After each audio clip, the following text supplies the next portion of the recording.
তো বন্ধুরা, তোমরা যারা এবারে ডব্লিউবিপি কনস্টেবল এক্সামটাকে টার্গেটে নিয়েছো যে হ্যাঁ দাদা, এবার কিন্তু আমাকে এই এক্সামটা পাস করতেই হবে, দেখো আমি তোমাদের একটা কথা বলি, আমরাও কিন্তু এই এক্সামটাকে লক্ষ্য করে, এই যে ডব্লিউবিপি অর্থাৎ ওয়েস্ট বেঙ্গল পুলিশ কনস্টেবল, এই এক্সামটাকে লক্ষ্য করে 60 দিনের একটা টার্গেট নিয়েছি।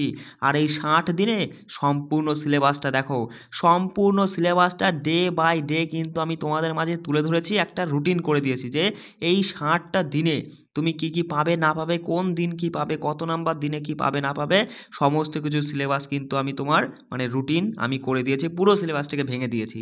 আর আমি তোমাকে প্রথম দিনও বলেছি আর আজকেও বলছি যে এই যে 60 দিনের সম্পূর্ণ ক্লাসটা তুমি যদি আমার কাছ থেকে করে নিতে পারো, এই ডব্লিউবিপি এক্সাম আমি তোমাকে ক্র্যাক করিয়ে ছাড়বো। কিচ্ছু করতে হবে না, শুধু একটা মাত্র ভিডিও আসে প্রত্যেক দিন, একটা ভিডিও আসবে সকাল 6টা বাজলে পরেই। এখন থেকে কন্টিনিউ ভিডিও পাবা, ঠিক আছে? মাঝে আমি 2-1 দিন এদিক ওদিক ফাঁকি মেরেছি, আমি নিজে স্বীকার খাচ্ছি যে আমি একটু ফাঁকি মেরেছি, ঠিক আছে? এখন থেকে কন্টিনিউ সকাল 6টা বেজে যাবে, একটা ভিডিও চলে আসবে। সেই ভিডিওটা তুমি দেখে নিবা, 1 থেকে 1.5 ঘন্টা, খুব জোর 1 থেকে 1.5 ঘন্টার ভিডিও, একটাই ক্লাস। তার মধ্যে কারেন্ট অ্যাফেয়ার্স, জিকে, টপিক অনুযায়ী জিকে, ম্যাথ থাকছে, প্রিভিয়াস প্রশ্ন সহ, কনসেপ্ট সহ, একদম গুছিয়ে আমি বুঝিয়ে দেওয়ার চেষ্টা করছি তোমাদের। তার সাথে থাকছে জিআই, জিআইয়েও কিন্তু আমি কনসেপ্ট এবং 2018 থেকে 23 পর্যন্ত প্রিভিয়াস যে প্রশ্নগুলো হয়েছিল সেগুলোও করিয়ে দিচ্ছি। তার সাথে থাকছে 5টা করে প্রিভিয়াস প্রশ্ন, 5টা প্রশ্ন, শুধু 5টা প্রশ্নই নয় বস, 5টা ছোট ছোট অর্থাৎ ক্ষুদ্র ক্ষুদ্র টপিক কিন্তু আমি তোমাদের মাঝে তুলে ধরছি। এই যে 60 দিনের যে সিলেবাস করিয়ে দিয়েছি, এই 60টা দিন তুমি যদি এইভাবে পড়ে নিতে পারো, আমি তোমাকে দায়িত্ব নিয়ে তোমার এক্সামটা পাস করিয়ে দেবো, গ্যারান্টি দিচ্ছি আমি যে তুমি এক্সাম পাস করতে বাধ্য। শুধু আমার সঙ্গে কন্টিনিউ জুড়ে থেকে ক্লাসগুলো করো, আমার টেলিগ্রামে যুক্ত হও, সেখান থেকে তুমি পিডিএফ তোলো, পিডিএফ তুলে নিয়ে তুমি সেগুলো বারবার করে রিভিশন করো। দেখো সমস্ত কিছু তো এই ইউটিউবে দেওয়া সম্ভব নয়, কিছু কিছু জিনিস আছে গুরুত্বপূর্ণ যেগুলো কিন্তু আমি তোমাদের টেলিগ্রামে দিয়ে থাকি পিডিএফ হিসাবে। সেইগুলো কিন্তু পাওয়ার জন্য, পেতে গেলে আমাদের টেলিগ্রামে তোমাকে জয়েন্ট হতে হবে। তার জন্য আমি কথা বলি, দেখো যেটা পরিষ্কার কথা বলে দিই, যেটা আর কি করতে হবে, তোমাকে 199 টাকা আমাকে পে করতে হবে, 6296053459, এই যে ফোন নাম্বার, এই ফোন নাম্বার বা হোয়াটসঅ্যাপ নাম্বার রয়েছে, এই নাম্বারে, এই নাম্বারেই ফোনপে অথবা গুগল পে করে 199 সেন্ড করে টেলিগ্রামে একটা স্ক্রিনশট করে দিবা, সঙ্গে সঙ্গে 5 মিনিটের মধ্যে তুমি আমাদের টেলিগ্রামে যুক্ত হয়ে যাবা। চলো দেখো, আজকে আমাদের 11তম দিন, ঠিক আছে? আর এই 11তম দিনেই কিন্তু আমরা আজকে দেখে নেব কারেন্ট অ্যাফেয়ার্স থেকে সামিট, এই যে ভালো একটা গুরুত্বপূর্ণ টপিক, এখান থেকে পরীক্ষায় প্রশ্ন আসে। জিকে টপিক থেকে আজকে দেখব উৎসব, উৎসব থেকেও কিন্তু পরীক্ষায় প্রশ্ন হতে পারে, ঠিক আছে? হয় বলতে কি, এখান থেকে তেমন একটা প্রত্যেকটা পরীক্ষায় যে হয়েছে সেটা আমি পাইনি, কিছু কিছু ওয়েস্ট বেঙ্গল পুলিশের এক্সামে কিন্তু এখান থেকে পরীক্ষায় প্রশ্ন এসেছে, সেই জন্য আমরা এই টপিকটা আমরা ছাড়বো না। আমাদের টার্গেট 75-এর মধ্যে 60+ নাম্বার করতে হবে, তার জন্য আমাদের যত কিছু পড়তে হয় পড়বো, যা কিছু করতে হয় করবো, ঠিক আছে? সেই জন্য আমি কিন্তু এক একটা টপিক তুলে ধরছি, কোনো টপিক আমি ছাড়ছি না। উৎসবটা দেখব। ম্যাথ থেকে আজকে আমরা দেখব গড়ের আমি আজকে দেখো পার্ট 2টা করাচ্ছি, ঠিক আছে? পার্ট 1 চলবে, যেখানে গড়ের পার্ট 2 চলবে, ঠিক আছে? আমি যেখানে কনসেপ্ট তোমাকে আজকে কিছু কনসেপ্ট ধরিয়ে দিয়ে একদম অঙ্ক দেখিয়ে দেবো। তার সাথে আজকে জিআই থাকবে, জিআই থেকে আমরা দেখব লুপ্ত সংখ্যা নির্ণয়, মিসিং নাম্বার আর কি, ঠিক আছে? সেখানকার পার্ট 1টা দেখব। আর তার সাথে রয়েছে 5টা গুরুত্বপূর্ণ বিগত বছরের প্রশ্ন, 2023-এ তোমার হচ্ছে কলকাতা কেপি লেডি কনস্টেবলের যে এক্সামটা হয়ে গেছিলো না, তার যে মেন্সের, সেখান থেকে 5টা প্রশ্ন আমরা আলোচনা করে নেবো। তারপরে দেখো, তারপরে এই যে 5টা প্রশ্ন না, শুধু 5টা প্রশ্নই নয়, এখানে 5টা ছোটো ছোটো ক্ষুদ্র ক্ষুদ্র টপিক রয়েছে। এরপরে আমরা একটা মিনি মক টেস্ট, ঠিক ঠিক 8:30, 8:30 বাজলে পরে আমাদের টেলিগ্রামে একটা মিনি মক টেস্ট পাবে। আর এই মিনি মক টেস্টগুলো আমি এই জন্যই রেখেছি যে সকালবেলা 6টার থেকে যে 8টা পর্যন্ত এই যে টাইমটা, এর মধ্যে তুমি যে আমি ক্লাসটা দিয়েছিলাম আর যে পিডিএফগুলো তুমি নিয়েছো সেগুলো কেমন পড়েছো, কতটা তুমি আজকে পড়তে পেরেছো, তার উপর ভিত্তি করে একটা মিনি মক টেস্ট থাকবে। সেই মিনি মক টেস্টটা তুমি দিলে পরেই বুঝতে পারবা যে 20 নাম্বারের তো, সেখানে 15+ নাম্বার করতে পারলেই ভাববা যে হ্যাঁ আমার পড়াশোনা ঠিকঠাক চলছে। 15+ করতে হবে, আর 15- হলে পরেই কিন্তু নিচে নামলে পরেই, নিচে হলেই কিন্তু হবে না বস। আর প্রতি 3 দিন অন্তর অন্তর আমরা কিন্তু একটা ফুল মক টেস্ট নিই, তাহলে 60 দিনে 20টা ফুল মক টেস্ট তুমি পাবে, সেগুলো কিন্তু অবশ্যই দেওয়ার চেষ্টা করবে। সেগুলো খুব ভালো গুরুত্বপূর্ণ, একদম পরীক্ষা রিলেটেড, মানে একদম এক্সাম রিলেটেড, মানে এক্সামে যেরকম টাইপের প্রশ্ন হবে সেই রকম রিলেটেড করেই কিন্তু আমি সেই ফুল মক টেস্টগুলো তৈরি করা। সেটা কিন্তু 75 নম্বরে, 85 নয়, কারণ ইংলিশ আমি করাই না, ইংলিশটা আমি সম্পূর্ণ বাদ দিয়ে দিয়েছি। বুঝতে পেরেছো? চলো তাহলে এবার আমরা চলো প্রথমেই কারেন্ট অ্যাফেয়ার্স থেকে সামিটটা আলোচনা করে নেব। আমরা কারেন্ট অ্যাফেয়ার্স থেকে দেখব যে সামিট 2024। দেখো এই যে টপিকগুলো আমি যে কারেন্ট অ্যাফেয়ার্সের যে ক্লাসগুলো করাই, তাতে কিন্তু খুব জোর 20 থেকে 22টা করে প্রশ্ন আমি রাখি। এবার তোমাদের মাঝে অনেকেই কিন্তু এই কারেন্ট অ্যাফেয়ার্সগুলো পড়তে চাও না। আমি একটা কথা বলি বস, তোমার যদি লক্ষ্য মনে হয় যে দাদা এবারই আমার জীবনের শেষ এক্সাম, এবারই আমাকে পাস করতে হবে, তুমি ছেড়ো না, তুমি এক একটা টপিক ছেড়ো না, এক একটা টপিক একটু কষ্ট করে পড়ে নাও। 20 থেকে 22টা প্রশ্ন একটু পড়ে নিতে কিন্তু খুব বেশি কষ্ট হবে না তোমার। প্রত্যেকটা দিন এইভাবে পড়ে নাও, কোনো টপিকই তুমি ছাড়বে না, যা করাবো সেগুলোই পড়ে নেবে। দেখো আজকে আমরা সামিট 2024 থেকে বেশি না, হয়তো 20টা মতো প্রশ্ন আছে, একটু আলোচনা করে নিই। দেখো প্রথম প্রশ্ন বলছে যে 112তম আন্তর্জাতিক শ্রম সম্মেলন কোথায় অনুষ্ঠিত হয়েছে? সুইজারল্যান্ডে। মাথায় রাখবে 112তম কোন সম্মেলন? আন্তর্জাতিক শ্রম সম্মেলন সুইজারল্যান্ড। শ্রম সম্মেলন সুইজারল্যান্ড কততম? 112তম। বলছে G7 সামিট 2024 কোথায় অনুষ্ঠিত হয়েছে? G7 এবার ইতালিতে হয়েছে। 2024 কোথায়? ইতালি। মাথায় রাখবে G7 এবারে অর্থাৎ 2024 ইতালিতে হয়েছে। বলছে ভারত IORA ক্রুজ পর্যটন সম্মেলন কোথায় অনুষ্ঠিত হয়েছে? ভারত, এই যে ভারত IORA ক্রুজ পর্যটন, এটা একটা সম্মেলন অনুষ্ঠিত হয়েছে নিউ দিল্লিতে। মাথায় রাখবে কোথায় অনুষ্ঠিত হয়েছে? নিউ দিল্লিতে। দেখো পরের প্রশ্ন বলছে 2024 সালে কোন দেশ কোয়াড সামিটের আয়োজন করবে? 2024 কোয়াড সামিটের আয়োজন করবে ভারত। ঠিক আছে। বিশ্ব হাইড্রোজেন সামিট এবং প্রদর্শনী 2024 কোথায় অনুষ্ঠিত হয়েছিল? নেদারল্যান্ড। মাথায় রাখবে হাইড্রোজেন সামিট নেদারল্যান্ড। কি বললাম? হাইড্রোজেন সামিটটা হয়েছে নেদারল্যান্ডে। বলছে কোন দেশ 2024 সালের জুলাই মাসে প্রথমবারের মতো ইউনেস্কো ওয়ার্ল্ড হেরিটেজ কমিটির আয়োজন করবে? ভারত। খুব ভালো প্রশ্ন কিন্তু, এক একটা প্রশ্ন গুরুত্বপূর্ণ, মাথায় রাখবা যে ভারত 2024 জুলাই মাসে প্রথমবারের মতো ইউনেস্কো ওয়ার্ল্ড হেরিটেজ কমিটির আয়োজন করতে চলেছে। ঠিক আছে, এই মাসটাও গুরুত্বপূর্ণ যে জুলাই মাসে, কোন মাসে দিয়েও পরীক্ষা আসতে পারে, যে জুলাই মাস, মাথায় রাখবা। দেখো 2024 সালে ফেব্রুয়ারিতে অস্ট্রেলিয়ায় অনুষ্ঠিত 7তম ভারত মহাসাগর সম্মেলনে কে ভারতের প্রতিনিধিত্ব করেছিল? এস জয়শঙ্কর। মাথায় রাখবা 2024 সালের ফেব্রুয়ারিতে অস্ট্রেলিয়ায় অনুষ্ঠিত 7তম ভারত মহাসাগর সম্মেলনে ভারতের প্রতিনিধিত্ব করেছিলেন এস জয়শঙ্কর। বলছে নবম ইন্ডিয়া ইন্টারন্যাশনাল সায়েন্স ফেস্টিভ্যাল 2023 কোথায় অনুষ্ঠিত হয়েছে? মাথায় রাখবে নবম ইন্ডিয়া ইন্টারন্যাশনাল সায়েন্স ফেস্টিভ্যাল 2023 হরিয়ানায় অনুষ্ঠিত হয়ে বা আয়োজিত হয়েছে। কেমন? দেখো 9 নম্বর প্রশ্নটা বলছে যে 91তম ইন্টারপোল সাধারণ পরিষদ কোথায় অনুষ্ঠিত হলো? 91তম ইন্টারপোল সাধারণ পরিষদটা অস্ট্রিয়ার ভিয়েনায় অনুষ্ঠিত হয়েছে। বলছে কোন দেশ 2020 যে হচ্ছে মানে 2020 সরি বলছে G20, মাথায় রাখবা কোন দেশ G20 সামিট 2023 সভাপতিত্ব করেছে? ভারত। কি বললাম? ভারত 2023 G20 সামিটের সভাপতিত্ব করেছে। ঠিক আছে। বলছে G7 শীর্ষ সম্মেলন 2023 কোথায় হয়েছিল? 2023 জাপানে। 2024 কিন্তু তোমার হচ্ছে ইতালি, আমরা দেখেছিলাম। তাহলে 2023-এরটাও মাথায় রাখবা, 2023 কিন্তু জাপানে অনুষ্ঠিত হয়। দেখো 12 নম্বর প্রশ্নটা বলছে যে প্রধানমন্ত্রী নরেন্দ্র মোদী কোথায় global textile expo Bharat tex 2024 উদ্বোধন করেছে?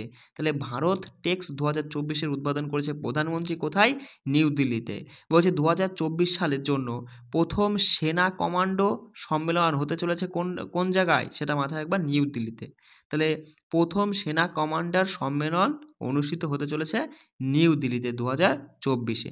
বলছে world government summit 2024, world government summit 2024 কোথায় আয়োজিত হয়েছে? সংযুক্ত আরব আবুধাবিতে। ঠিক আছে, এই আমিরত। ঠিক আছে, সংযুক্ত আরব আমিরতে হয়েছে। দেখো পরের প্রশ্নটা কি বলছে যে ভারতের প্রথম ভারত স্ট্রিম বয়লার এক্সপো 2024। কি বললাম? ভারত স্ট্রিম বয়লার এক্সপো 2024 আয়োজিত হয়েছে কোথায়? আসামের গুয়াহাটিতে। ঠিক আছে, আসামের কোন শহরে? গুয়াহাটিতে। মাথায় রাখবা। বলছে কোন রাজ্যে আন্তর্জাতিক পার্পল ফেস্ট 2024 আয়োজিত হয়েছে গোয়ায় পার্পল ফেস্ট 2024 আন্তর্জাতিক পার্পল ফেস্ট 2024 আয়োজিত হয়েছে গোয়া রাজ্যে। বলছে প্রধানমন্ত্রী নরেন্দ্র মোদী কোন রাজ্যে 27তম জাতীয় যুব উৎসবের উদ্বোধন করেছে? মহারাষ্ট্রের নাসিকে। কোথায়? খুব ভালো প্রশ্ন।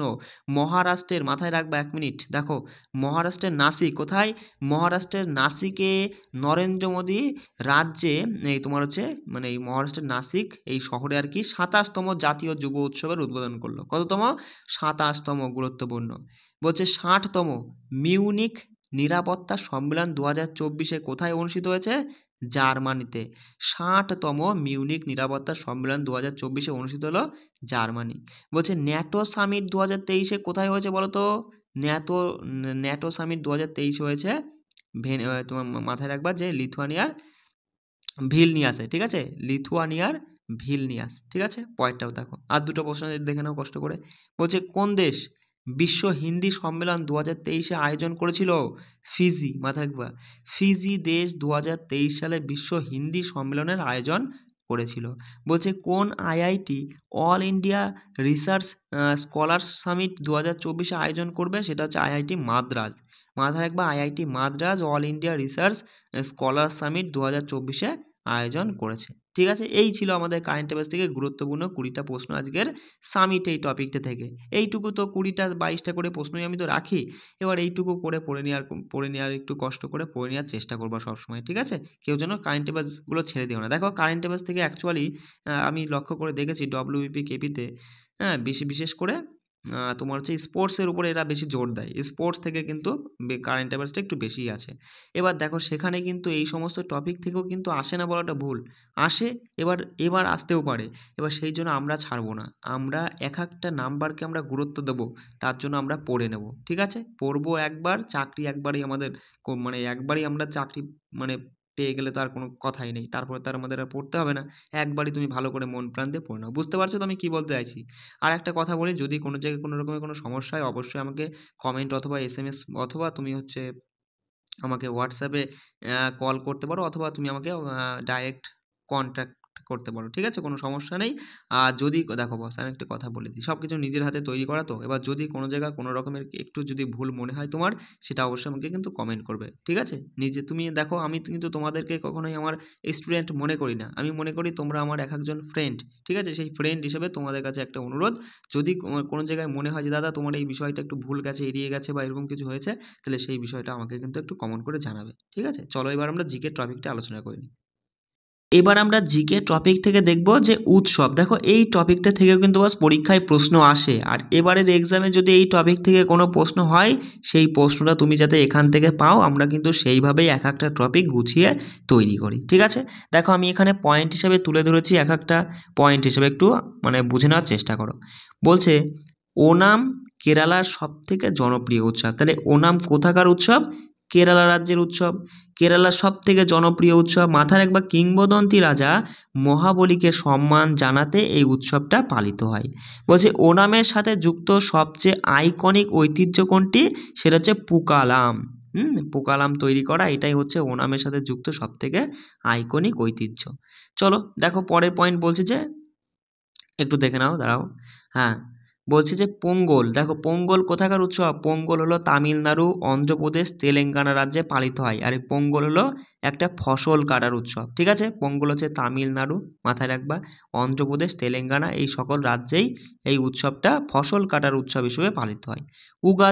উগাদি হলো নববর্ষের একটি উৎসব, যেটা অন্ধ্রপ্রদেশ, কর্ণাটক, তেলেঙ্গানা রাজ্যে নববর্ষের দিনে তোমার এই উগাদি উৎসবটা পালিত হয়।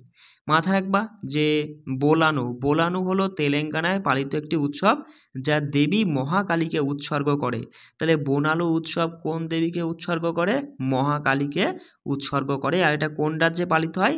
তেলেঙ্গানা রাজ্যে পালিত হয়। ছট পূজা জানোই যে ছট পূজা হলো কি সূর্য দেবতা এবং তার স্ত্রী ছোটি মাইয়াকে উৎসর্গ করা একটি 4 দিনের হিন্দু উৎসব, ঠিক আছে? তারপরে মাথায় রাখবা যে বিশু কেরালা রাজ্যে পালিত একটি নববর্ষের উৎসব। হর্নবিল দেখো পরীক্ষা এসেছে কিন্তু অনেক কয়বার ওয়েস্ট বেঙ্গল পুলিশের এক্সামে। মাথায় রাখবা হর্নবিল উৎসবটা নাগাল্যান্ডের কৃষি উদযাপন উৎসব, ঠিক আছে, মানে কৃষির সঙ্গে যুক্ত এই হর্নবিল উৎসবটা। মাথায় রাখবা, একটু গুরুত্বপূর্ণ বলে আমি এক্সট্রা তুলে দিয়েছি, ঠিক আছে, যে এটি 2000 সালে নাগাল্যান্ডের সাংস্কৃতিক উত্তরাধিকার প্রদর্শনের জন্য রাজ্য সরকার দ্বারা প্রতিষ্ঠিত হয়েছিল। কত সালে প্রতিষ্ঠিত হয়েছিল এই উৎসবটা, মানে পালন করা শুরু হয়েছিল 2000 সাল থেকে। কি জন্য? নাগাল্যান্ডের সাংস্কৃতিক উত্তরাধিকার প্রদর্শন করার জন্যই তোমার এই রাজ্য সরকার এই উৎসবটা চালু করেছে। তারপরে দেখো চেইরা ওবার উৎসব। চেইরা ওবা উৎসব যেটা মণিপুরের উপজাতিদের নববর্ষ হিসাবে পালিত হয়। আর এই উৎসবটি সানামাহি মন্দিরে অনুষ্ঠিত হয়। কোথায়? সানামাহি। এই শব্দগুলো একটু মাথায় রাখার চেষ্টা করবা, কেমন? তারপরে দেখো বলছে খার্চি পূজা। মাথায় একবার, খার্চি পূজা হচ্ছে ত্রিপুরার রাজ পরিবারের জন্য ছুটির দিন হিসেবে শুরু হয়েছিল এই উৎসবটা। এই অনুষ্ঠানটি ভগবান শিবের সম্মানে অনুষ্ঠিত হয়। তারপর দেখো নুয়াখাই উৎসব। এটি হচ্ছে ফসল কাটার উৎসব। মাথায় রাখবা, প্রধানত এই নুয়াখাই উৎসবটা উড়িষ্যা রাজ্যে পালিত হয়। এটি মৌসুমের নতুন ধানকে, মাথায় রাখবা, মৌসুমের নতুন ধানকে স্বাগত জানানোর জন্যই উদযাপন করা হয় নুয়াখাই উৎসবটা, ঠিক আছে। তার সাথে মাথায় রাখবা যে রথযাত্রা, চৈত্র পর্ব, কোণার্ক নৃত্য উৎসব, এগুলো সবই কিন্তু তোমার এই উড়িষ্যা রাজ্যে পালিত হয়ে থাকে, মাথায় রাখবে। দেখো পরের পয়েন্ট কি বলছে। বলছে প্রতি বছর অন্ধ্রপ্রদেশের নেলোর জেলায় অবস্থিত নেল্লাপাট্টু পাখি অভয়ারণ্যের কাছে পুলিকট হ্রদে পর্যটনের প্রচারের জন্য তোমার এই ফ্লেমিঙ্গো উৎসবটা উদযাপিত হয়। মাথায় রাখা, খুব ভালো একটা প্রশ্ন। ফ্লেমিঙ্গো উৎসব পালিত হয় কোথায়? অন্ধ্রপ্রদেশে। অন্ধ্রপ্রদেশে কোথায়? অন্ধ্রপ্রদেশের নেল্লোর জেলায়। অন্ধ্রপ্রদেশের নেল্লোর জেলার মধ্যে কোথায় রয়েছে? নেল্লোর জেলার মধ্যে নেল্লাপাট্টু পাখি অভয়ারণ্যের কাছে যে পুলিকট হ্রদ রয়েছে সেখানে এই তোমার হচ্ছে ফ্লেমিঙ্গো উৎসবটা পালিত হয়, ঠিক আছে। দেখো পরের প্রশ্ন বলছে যে নাগাল্যান্ডের এউ উপজাতি দ্বারা তোমার হচ্ছে মৎস্য উৎসবটা পালিত হয়, ঠিক আছে। নাগাল্যান্ডে এই যে মৎস্য উৎসব, তুমি মাথায় রাখবে যে মৎস্য উৎসবটা পালিত হয় নাগাল্যান্ড। একটু বেশি ডিটেলসে কেন রয়েছে বলো তো? কারণ এটা হচ্ছে পিডিএফটা এসএসসি জিডির জন্য করা পিডিএফ, ঠিক আছে, সেই জন্য একটু বেশি ডিটেলসে রয়েছে।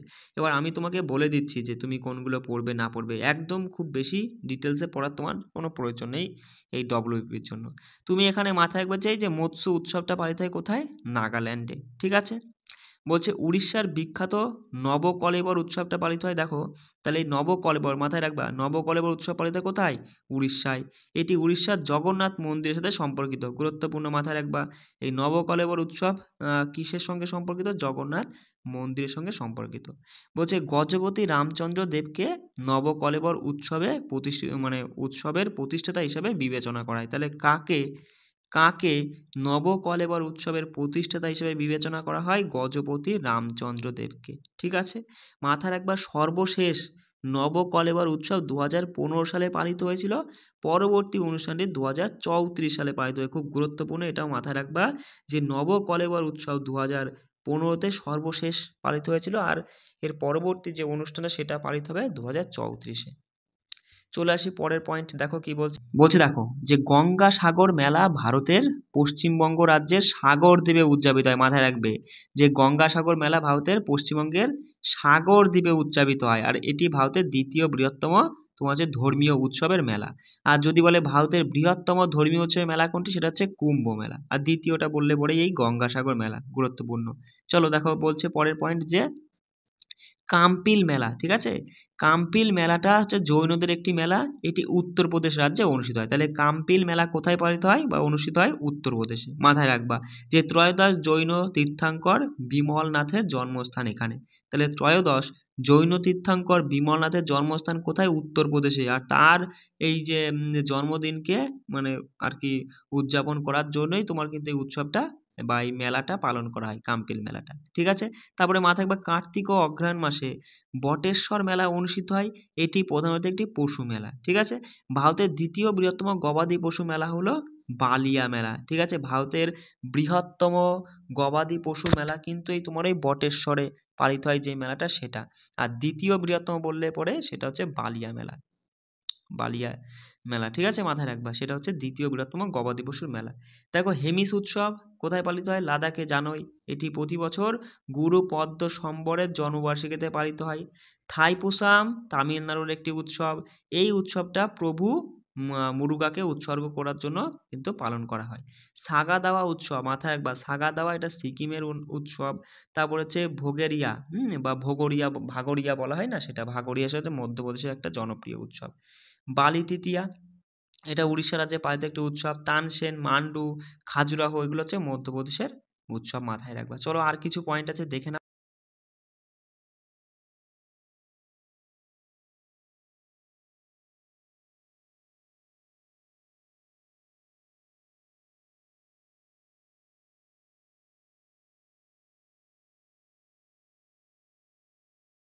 দেখো বস, আমি একটা কথা বারবার করে বলি যে যখন আমি কোনো টপিকের কনসেপ্ট তোমাকে ধরাবো, সেই কনসেপ্টটা তোমাকে ভালো করে বুঝে নিতে হবে। আর তুমি যদি সেই কনসেপ্টটা একবার ভালো করে বুঝে নিতে পারো, সেই টপিকের যে প্রশ্নই আসুক না কেন তুমি নিমেষের মাধ্যমে অ্যান্সার করতে পারবে।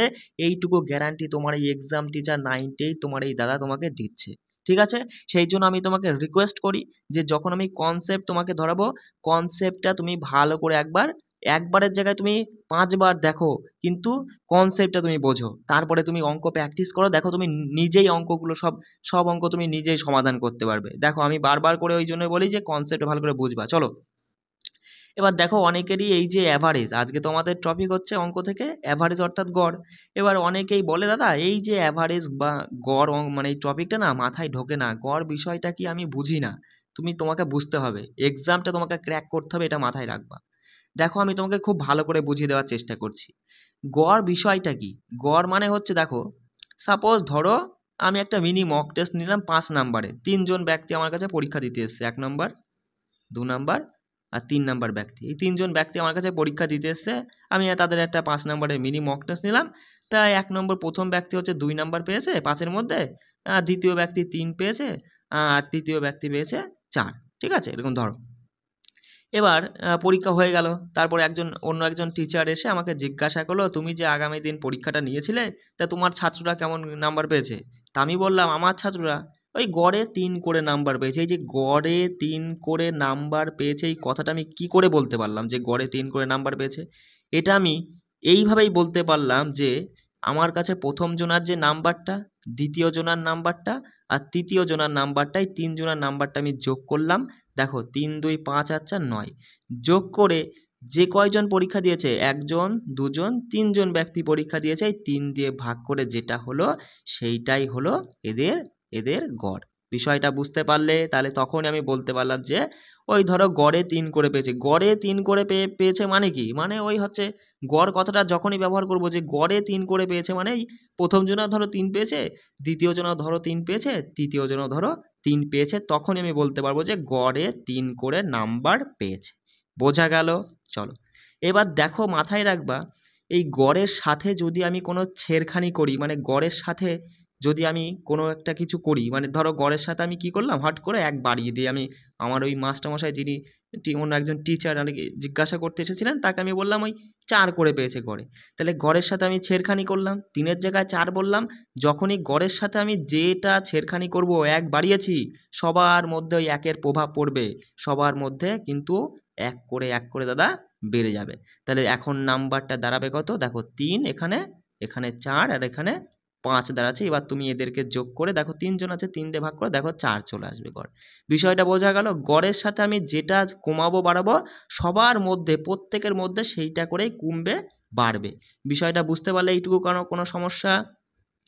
আরেকটা জিনিস আরেকটু মাথায় রাখবে। এবার দেখো কোনো একটা সংখ্যা ধরো হচ্ছে, মানে কোনো একটা নাম্বার বলতে, যেমন ধরো আমি 3 জন, মানে তৃতীয় নাম্বার ছেলেটার কথাই বলি, তাকে তো আমি 4 দিয়েছিলাম। এবার ভুল করে আমি 4-এর জায়গায় তাকে আমি 7 দিয়ে দিলাম, 4-এর জায়গায় 7 দিয়ে দিলাম। তাহলে যখনই 4-এর জায়গায় আমি 7 দিলাম, অবশ্যই গড়ের উপরে, এই যে গড় তো 3 ছিল, গড়ের উপরে কোনো প্রভাব পড়বে, অবশ্যই গড়ের উপর প্রভাব পড়বে। দেখো যখনই এবার 4 দিয়েছিলাম, যদি আমি 4ই রাখতাম কোনো সমস্যা হতো না, কিন্তু যখনই 7 দিয়েছি আমি কত বেশি দিয়ে ফেলেছি তাকে ইচ্ছা করে, আমি তাকে 3 ইচ্ছা করে বেশি দিয়ে ফেলেছি, বেশি দিয়েছি যোগ চিহ্ন। তাহলে এই যে 3 বেশি দিয়েছি, এবার এই 3টা আমাদের গড়ের মধ্যে যদি কোনো প্রভাব আনতে হয়, তাহলে এই 3টা সবার মধ্যে সমানে ভাগ করতে হবে। তুমি বলবা 3 জন ব্যক্তির মধ্যে 3 যদি আমরা ভাগ করতে চাই, সবাইকে এক করে দিতে হবে। বিষয়টা বুঝতে পারলে? এবার সবাইকে এক করে দেওয়া মানে কি, গড় আমাদের এক বেড়ে যাবে, তখন 4 হয়ে যাবে। এই হচ্ছে কনসেপ্ট। দেখো অনেকে হয়তো বুঝলে, অনেকে বুঝলে না। যারা বুঝলে না তারা আরও 2-4 বার দেখো, তারপরেও যদি না বোঝো তখন আমি অন্য রকমের ব্যবস্থা নেব। তখন কিন্তু আমাকে তুমি মানে মেসেজ করবে, কমেন্ট করবে, তারপরে আমি তোমাদের জন্য এক্সট্রা করে আরেকটা ব্যবস্থা নেব যে তুমি কী করে বুঝতে না পারো। এই কনসেপ্ট ছিল, আর কিচ্ছু না। এবার দেখো অঙ্ক কীভাবে গড় করে, গড়ের অঙ্ক তুমি গড় করে করবে। চলো দেখো, বলছে যে 8 জনার গড় ওজন এত কেজি বেড়ে যায়, 2.5 কেজি করে 8 জনের বেড়ে যায়। তুমি সঙ্গে সঙ্গে বলবা 8 গুণ 2.5 মানে 8 দুগুণে 16, 5 40, 20 কেজি বেড়ে গিয়েছে। বিষয়টা বোঝা গেল? 8 জনের গড় ওজন 2.5 কেজি করে বেড়ে যায়। 8 জনের যদি 2.5 কেজি বাড়ে, তাহলে টোটালি 20 কেজি ওজন বেড়ে গেছে। এই জিনিসটা কেন বাড়লো? যখন তাদের মধ্যে 65 কেজি ওজনের একজনের জায়গায় অন্য একজন নতুন একজন ব্যক্তি আসে। তাহলে এই যে 8 জনের মধ্যে একজনের ওজন ছিল 65 কেজি, এবার সে তো চলে গিয়েছে, এবার তার বদলে সে চলে গিয়েছে, তার বদলে অন্য একজন এসেছে, সেই কারণেই 20 কেজি ওজন বেরিয়ে গেছে। এবার যে এসেছে, ভালো করে বোঝো, সে যদি 65 নিয়ে আসতো, 65 কেজি নিয়ে আসতো, তাহলে গড়ের উপরে কোনো প্রভাব পড়তো না। ঠিক আছে, গড় এখানে আমাদের লাগবে না, গড়ের উপরে কোনো প্রভাব পড়তো না যদি যে এসেছে সে যদি 65 নিয়ে আসতো। কিন্তু সে এমন কিছু নিয়ে এসেছে, মানে 20 কেজি এক্সট্রা নিয়ে এসেছে বলে মানে তাই গড়ের উপরে প্রভাব পড়ছে যে 2.5 কেজি করে প্রত্যেকজনের বেড়ে গেছে। তাহলে তুমি সঙ্গে সঙ্গে বলবা যে এসেছে নতুন ব্যক্তি, তার ওজন কত? 65 নিয়ে আসলে কোনো প্রভাব পড়তো না। এই 20 কেজি এক্সট্রা এসছে মানে সে 20 আরও বেশি নিয়ে এসছে, 65 আর 20 85। চলো, কিচ্ছু ছিল? দেখো অপশান 3 এখানে আমাদের সঠিক উত্তর হয়ে যাচ্ছে। দেখো বলছে একটি শ্রেণীর 25 জন শিক্ষার্থীর তোমার হচ্ছে গড় বয়স 16। আচ্ছা, এই যে একটা শ্রেণীতে 25 জন শিক্ষার্থী রয়েছে, তাদের গড় বয়স হচ্ছে 16। এবার বলছে যে শ্রেণী শিক্ষকের বয়স অন্তর্ভুক্ত করা হলে এদের সাথে এই 25 জন স্টুডেন্ট রয়েছে, তাদের সঙ্গে যখনই শিক্ষককে আমি টিচারকে অন্তর্ভুক্ত যোগ করব, তখন নাকি গড় 1 বৃদ্ধি পায়। এই দেখো গড়ের সাথে ছেড়খানি করা হয়ে গেল, মানে 16 ছিল, এবার মানে 1 বেড়ে গেছে। তাহলে যখনই গড়ে যেটা বাড়বে সেটা সবার মধ্যে বাড়বে। তুমি বলবা যে এই 25 জন ছাত্রের মধ্যে 1 করে বেড়ে যাবে, মানে এখানে গড় 1 বেড়েছে, মানে 25 জনের মধ্যে 1 করে বেড়ে 25 বাড়বে।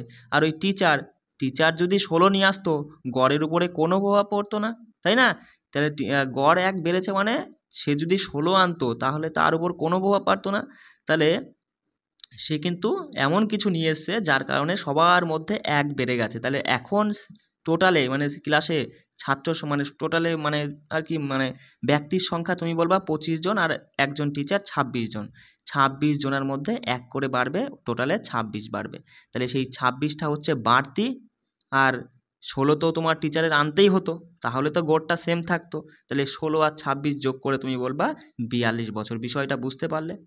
বিষয়টা কি বুঝতে পারলে কমেন্ট করো, আমাকে অবশ্যই কমেন্ট করো যে তুমি বিষয়টা বুঝতে পারলে কিনা। দেখো অঙ্কটা কিচ্ছু ছিল না, সঙ্গে সঙ্গে তুমি বলবা যে দাদা 25 জন ছিল, সবার গড় হচ্ছে 16 করে, এবার 25 জনার মধ্যে তোমার সাথে আর একজন মানে টিচার যোগ হলো, তাহলে গড় 1 বেড়ে গেল। গড় 1 বেড়েছে মানে সেই টিচার যদি 16 নিয়ে আসতো, গড়ের উপরে কোনো প্রভাব পড়তো না।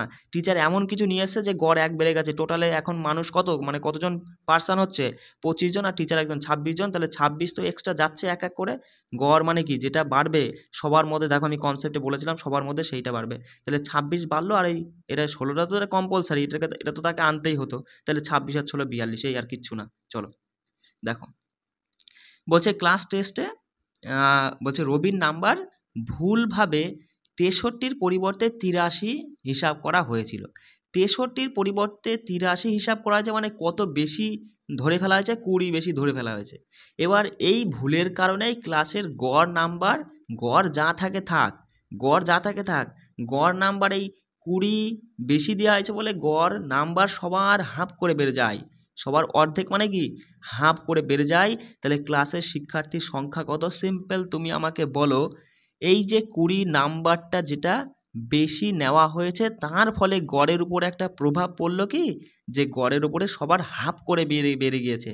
তাহলে হাফ করে যদি বেড়ে যায়, তাহলে সবার হাফ করে বেড়েছে, তাহলে এই হাফ করে 20 নাম্বারটা ভাগ করতে গেলে আমাদের কতজন শিক্ষার্থীর প্রয়োজন? 40 জন শিক্ষার্থীর প্রয়োজন। দিমাগটাকে কিন্তু তোমার বস কনসেপ্টে তুমি বুঝে নিয়ে বা তোমার দিমাগটাকে কিন্তু চালাতে হবে। দেখো চলো তাহলে পরে নিমেষের মাধ্যমে তুমি অঙ্ক সমাধান করতে পারবে। দেখো এই প্রশ্নটা খুব ভালো একটা টাইপের প্রশ্ন, এই টাইপের প্রশ্ন কিন্তু বাস পরীক্ষায় আসবে। কি বলছে দেখো একটু ভালো করে বুঝে নাও। বলছে একজন ব্যাটসম্যান তার 12তম ম্যাচে 135 রান করেছেন। বলছে 11টি ম্যাচে করা ব্যাটসম্যানের রানের গড় হচ্ছে এক্স। বেশ ভালো কথা। বলছে যদি একজন ব্যাটসম্যানের করা রানের গড় 5 রান বৃদ্ধি পায়, এখানে বলছে দেখো গড় 5 রান করে বৃদ্ধি পায়, তাহলে 12তম ম্যাচের পরে নতুন গড় কত হবে সেটা তোমাকে নির্ণয় করতে হবে। সিম্পল, তুমি বলো দাদা, একদম ইজি। তুমি বলবা এই যে প্রথমে 11খানা ম্যাচ খেলেছে তাতে একটা নির্দিষ্ট গড় ছিল, সেটা ওরা বলে দিচ্ছে যে এক্স। বেশ ভালো কথা। এবার যেই 11তম ম্যাচ খেলার পরে যখনই সে 12 নাম্বার ম্যাচটা খেললো, তখন নাকি 12 নাম্বার ম্যাচ খেলেছে তাতে রান করেছে 135। একটু লেখার চেষ্টা করেছি, বুঝে নাও। এবার এই যে 12 নাম্বার ম্যাচে 135 রান করলো, তাতে গড়ের উপর একটা প্রভাব পড়েছে। কি প্রভাব পড়েছে? 5 রান করে বেড়ে গেছে। গড়ে 5 রান বেড়েছে, ভালো করে বোঝো। গড়ে 5 রান, আমি কী বলেছিলাম, গড়ে যখন ছেড়খানি করা হয়েছে, গড়ের সাথে 5 রান করে বাড়ানো হয়েছে, তাহলে টোটালে 5 করে বেড়ে গিয়ে তুমি বলবা টোটালে 12খানা ম্যাচে 5 বারং 60 রান, এটা হচ্ছে এক্সট্রা রান। বুঝতে পারলে? এটা হচ্ছে এক্সট্রা রান। তাহলে এটা যদি এক্সট্রা রান হয়, 12 নাম্বার ম্যাচে 135 রান করেছে, তার মধ্যে 60 রান যদি এক্সট্রা হয়, তাহলে 75টা কি? 75টা গড় রান। মানে 75 যদি 12 নাম্বার ম্যাচে 75 যদি করতো, গড়ের উপর কোনো প্রভাব পড়তো না। 75-এর বদলে সে 135 করেছে, 60 বেশি করেছে, তাই এই 5 বৃদ্ধি পেয়েছে। তাহলে তুমি সঙ্গে সঙ্গে বলবা দাদা যে 12 নাম্বার ম্যাচ পর্যন্ত তাদের মানে সেই ব্যক্তির ব্যাটসম্যানের রান কত? তোমার হচ্ছে এইটুকু সমান দাঁড়াচ্ছে 75। বেশ, এই আর কিছু না। এবার বলছে যে 12 নাম্বার ম্যাচের পরের ম্যাচ, তাহলে দেখো 5 করে বৃদ্ধি পাচ্ছে, পরে 5 বেড়ে গিয়ে তুমি বলো 75 আর 5 80 হচ্ছে। সঠিক উত্তর অপশান 2 হয়ে যাবে আমাদের সঠিক উত্তর। দেখো অনেকে বুঝলে, অনেকে বুঝলে না, বা যারা বুঝলে না চলো পরে আর একটা এই টাইপের প্রশ্ন রয়েছে, সেইটা দিয়ে একদম পুরোপুরি বুঝে যাবা। দেখো তার আগে এই প্রশ্ন দেখে নাও। বলছে 40টি সংখ্যার গড় বলছে 71। বেশ ভালো কথা। এখানে কতগুলো সংখ্যা রয়েছে? টোটালে 40টা সংখ্যা রয়েছে, 40টি সংখ্যা। হ্যাঁ, আমি একটু লিখে লিখে বোঝানোর চেষ্টা করছি। এবার দেখো এই সব লেখালেখির কোনো যুক্তিই নেই। তুমি যখন এগুলো বারবার প্র্যাকটিস করবে না, এমন একটা পজিশনে যখন চলে আসবা, কনসেপ্টটা একবার ধরে নিতে পারলে ভালো করে, এইসব মানে চোখে দেখবা উইদাউট খাতা পেন লাগবে না, শুধু দিমাগে কাজ করবা। বলছে 40টি সংখ্যার গড় 71। বেশ ভালো কথা, 71।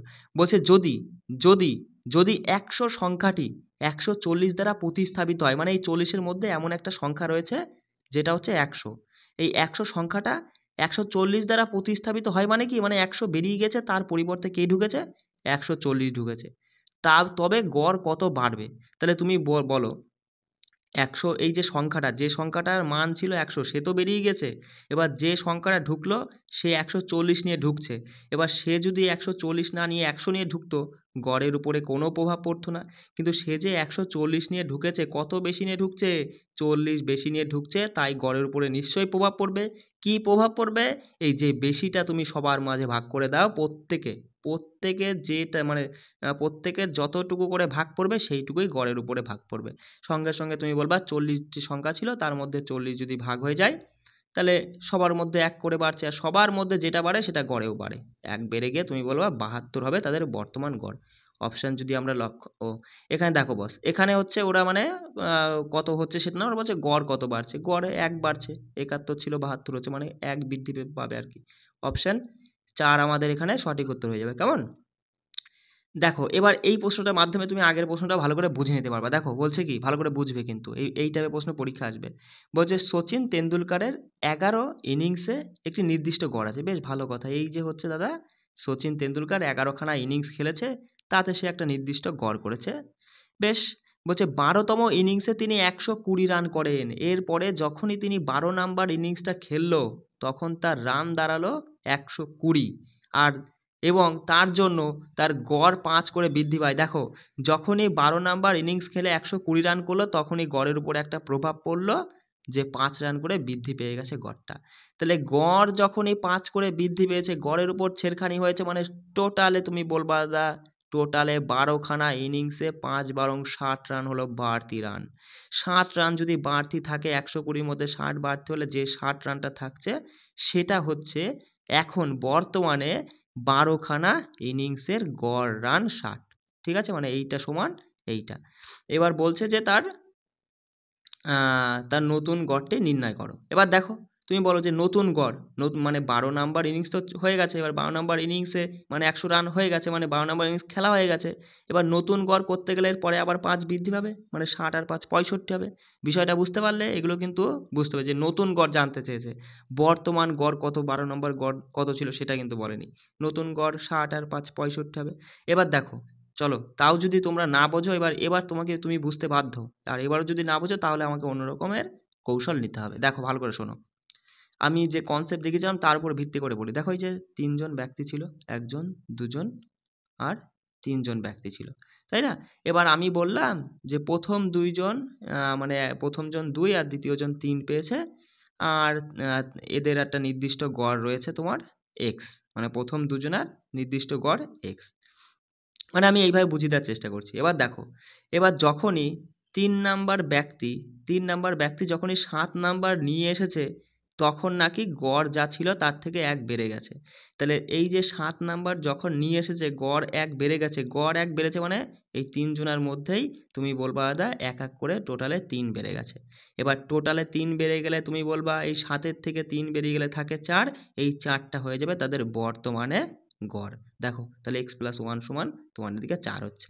এবার দেখো এদের তুমি যদি গড় করো, তুমি কিন্তু সঙ্গে সঙ্গে বলতে পারবা যে কৌশলটা আর কি, 10 আর 2 12, 12কে 3 দিয়ে ভাগ করলে 4 চলে আসে। এইটাই কিন্তু আমরা এই দুটো অঙ্কের ক্ষেত্রে কাজে লাগালাম। বুঝতে পারলে এই কনসেপ্টটাই? শুধু তোমাকে কিন্তু ব্রেনটাকে খাটিয়ে কাজে লাগিয়ে নিতে হবে। চলো দেখো পরের প্রশ্নটা কি বলছে। একটি পরিবারে 6 জন সদস্যর গড় ওজন হচ্ছে 25 কেজি। বলছে যদি পরিবারের একজন সদস্য যার ওজন 40 কেজি সে দল ছেড়ে চলে যায়, তবে পরে পরিবারের বাকি সদস্যর নতুন গড় কী হবে? সিম্পল ব্যাপার। তুমি ভাবো যে 6 জনার গড় ওজন 25 কেজি, মানে 6 জনেরই 25 25 25 25 করে রয়েছে। এবার তার মধ্যে যে বেরিয়ে গিয়েছে সে 40 নিয়ে বেরিয়ে গিয়েছে। সে যদি 25 নিয়ে বেরিয়ে যেত, গড়ের উপরে কোনো প্রভাব পড়তো না, সে 40 নিয়ে বেরিয়ে গিয়েছে মানে কি, মানে সে এক্সট্রা 15 নিয়ে গেছে। 25 নিয়ে গেলে তো কোনো প্রভাব পড়তো না, 40 নিয়ে গেছে মানে এক্সট্রা 15 সে নিয়ে চলে গিয়েছে।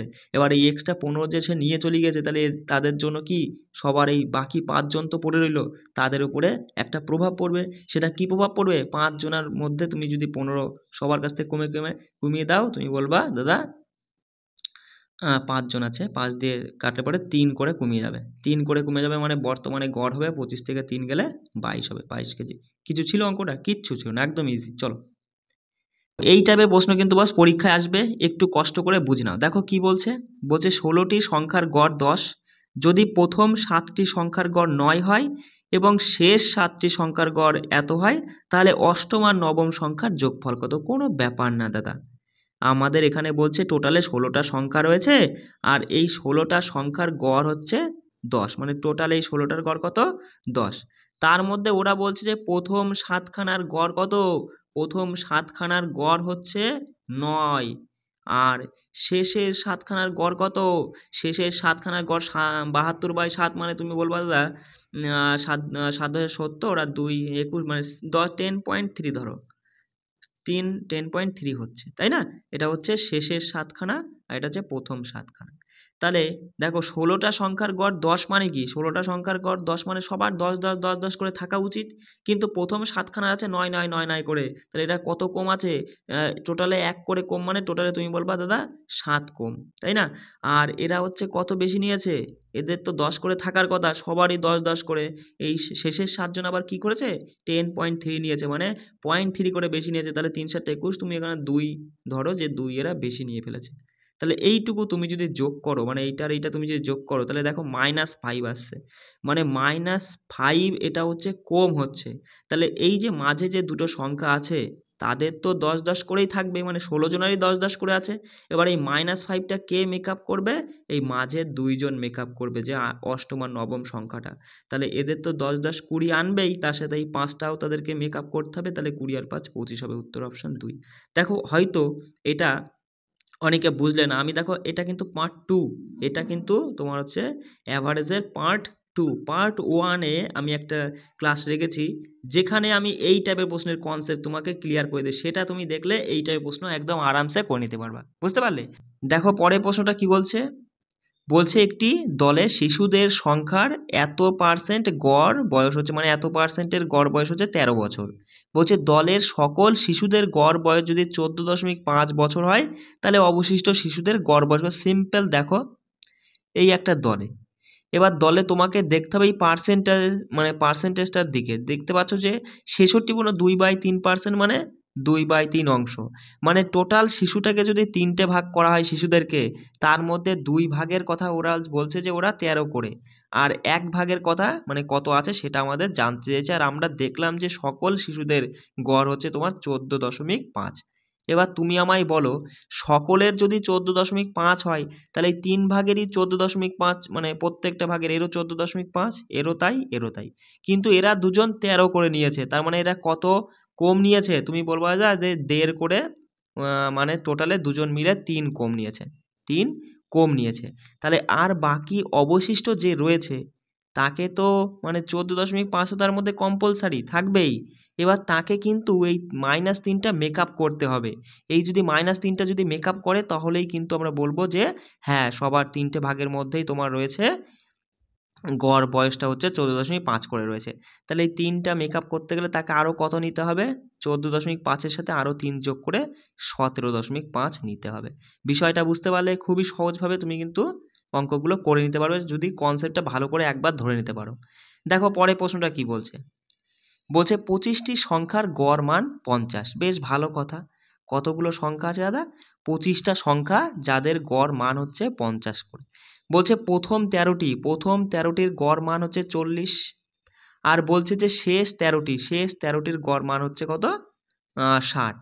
বলছে যদি 1300, মানে 1300 বলতে বোঝাচ্ছে যে 13তম সংখ্যাটি বাদ দেওয়া হয়, তাহলে অবশিষ্ট সংখ্যার নতুন গড় হবে। এই যে মাঝখানে দেখো, এখানে 13 নিয়েছে, এখানে 13, টোটালে 26টা হয়ে যাচ্ছে, অলরেডি একটা আমাদের বেশি ধরা যাচ্ছে। এবার সেই বেশিটা আমাদের বাদ দিতে হবে। তাহলে তুমি যদি এখানে দেখো টোটালে সবার তো গড় 50, এবার বেশি যেটা হচ্ছে সেটা আমাদের শুধু বাদ দিয়ে দিতে হবে। তুমি এখানে দেখো সকলের 50, তাহলে এরা প্রথম 13 জন 40 করে গড় নিয়েছে, তাহলে এরা কত কম নিয়েছে? তুমি বলো দাদা 10 কম নিয়েছে। আর পরের 13 জন কত বেশি নিয়েছে? তুমি দেখতে পাচ্ছ দাদা এরা 10 করে বেশি নিয়েছে। তাহলে এদেরকে তুমি যদি যোগ করো, এক জায়গা করো, দেখো 0 থাকছে। মানে মাঝের যে সংখ্যাটা তাকে যদি তুমি বাদ দিয়ে দাও, তাহলে গড়ের উপরে কোনো প্রভাব পড়ছে না। পড়ছে কি? 0 আসছে। যদি এখানে কোনো কিছু +3, মানে +30 বা -30 হতো, তাহলে পরে গড়ের সাথে ছেড়খানি হতো, সেটা কমতো বা বাড়তো। এখানে 0 আসছে মানে তোমার হচ্ছে সে বেরিয়ে গিয়েছে, সেটা আমাদের শুধু শুধু ধরা হয়েছে। তাহলে অবশিষ্ট সংখ্যা যে পড়ে রইলো তাদের নতুন গড়টা তোমার কিন্তু এই 50ই রয়ে গেল। বিষয়টা ধরতে পারলে? চলো, অপশান 2 কিন্তু আমাদের এখানে সঠিক উত্তর। দেখো পরের প্রশ্নটা বলছে যে 50টি পর্যবেক্ষণের গড় ছিল হচ্ছে 36। কতগুলো? 50খানা। আচ্ছা, 50খানার গড় বলছে ওরা 36। বেশ ভালো কথা। বলছে পরে দেখা গেছে যে একটি পর্যবেক্ষণ তোমার হচ্ছে 48কে ভুল করে 23 ধরা আছে। মানে এখানে এর মধ্যেই 50টার মধ্যে একটি পর্যবেক্ষণ যেটা হওয়ার কথা কত? হওয়ার কথা 48, কিন্তু সেটা ধরা হয়েছে 23। তাহলে তুমি বলো যে 48 হওয়ার কথা কিন্তু ধরা হয়েছে এখানে 36 হবে। হ্যাঁ, একটু দেখে নাও, যদি কোনো জায়গায় একটু বলি ঠিক আর ভুল লিখি একটু বুঝে নেবা। তাহলে দেখো, হওয়ার কথা 48 কিন্তু হয়েছে 23। কত কম হয়েছে? 25 কম হয়েছে, তাই না? তাহলে এই যে 25টা যে কম হলো, এটা তো 25টা তো কম হওয়ার কথা না। এবার বলছে দেখো, তাহলে তুমি বোঝো যে 23 নিয়েই কিন্তু ওদের গড় ছিল 36। তাহলে এই 25টা কিন্তু অরিজিনালি এখানে থাকবে। যদি এটাকে নেওয়া হয়, সংশোধন করে নেওয়া হয়, তাহলে নতুন গড় কী হবে? তার মানে এই 25টা তোমার এই মোট 50খানা পর্যবেক্ষণ রয়েছে, সেখানে যদি তুমি ভরে দাও, মানে সবাইকে হাফ করে পেয়ে যাচ্ছে। 25 যদি 50 জনের মধ্যে দিতে হয়, হাফ করে পেয়ে যাচ্ছে। হাফ মানে কি? 0.5। তাহলে 36 সাথে 0.5 বেড়ে তোমার হয়ে যাচ্ছে 36.5। বিষয়টা বুঝতে হলে খুবই সহজ, কিন্তু তোমাকে বুঝে নিতে হবে। দেখো বলছে 50টি পর্যবেক্ষণের গড় ছিল কিন্তু প্রথমেই ছিল 36, সেখানে 23 ধরে কিন্তু 36 ছিল। আসলে নিতে হতো 48। এবার সেখানে 23 ধরে যদি 36 হয়, তাহলে আমাদেরকে 48 রাখতে হবে। তারপরে ভুলটা সংশোধন করলো, করার পরে তাহলে এই 25টা তাহলে আমাদের এক্সট্রা বেড়ে যাচ্ছে। এবার 25 যখন আমাদের বাড়ছে, এর মধ্যে ঢুকাতে হবে, তাহলে তখন সবার মধ্যে হাফ হাফ করে বেড়ে যাবে। অর্থাৎ সবার মধ্যে হাফ বাড়লে পরে গড়ের সাথেও হাফ বেড়ে যাবে, 36.5 হয়ে যাবে। চলো বলছি দেখো ভালো করে বুঝবে, খুব ভালো ভালো প্রশ্ন কিন্তু এই টাইপের প্রশ্ন পরীক্ষায় পাবে। বলছি দেখো একটি শিশুর ওজন মানে ওজন যোগ করলে 18 জন ব্যক্তির পরিবারের গড় ওজন 1 করে কমে যায়। 18 জন ব্যক্তির একটা পরিবার, এবার 18 জনার যদি 1 করে কমে, তুমি বলবা দাদা 18 কমে যাবে। এবার বলছে যে শিশুর ওজন যোগ করার পর পরিবারের গড় ওজন 19 কেজি বেড়ে যায়।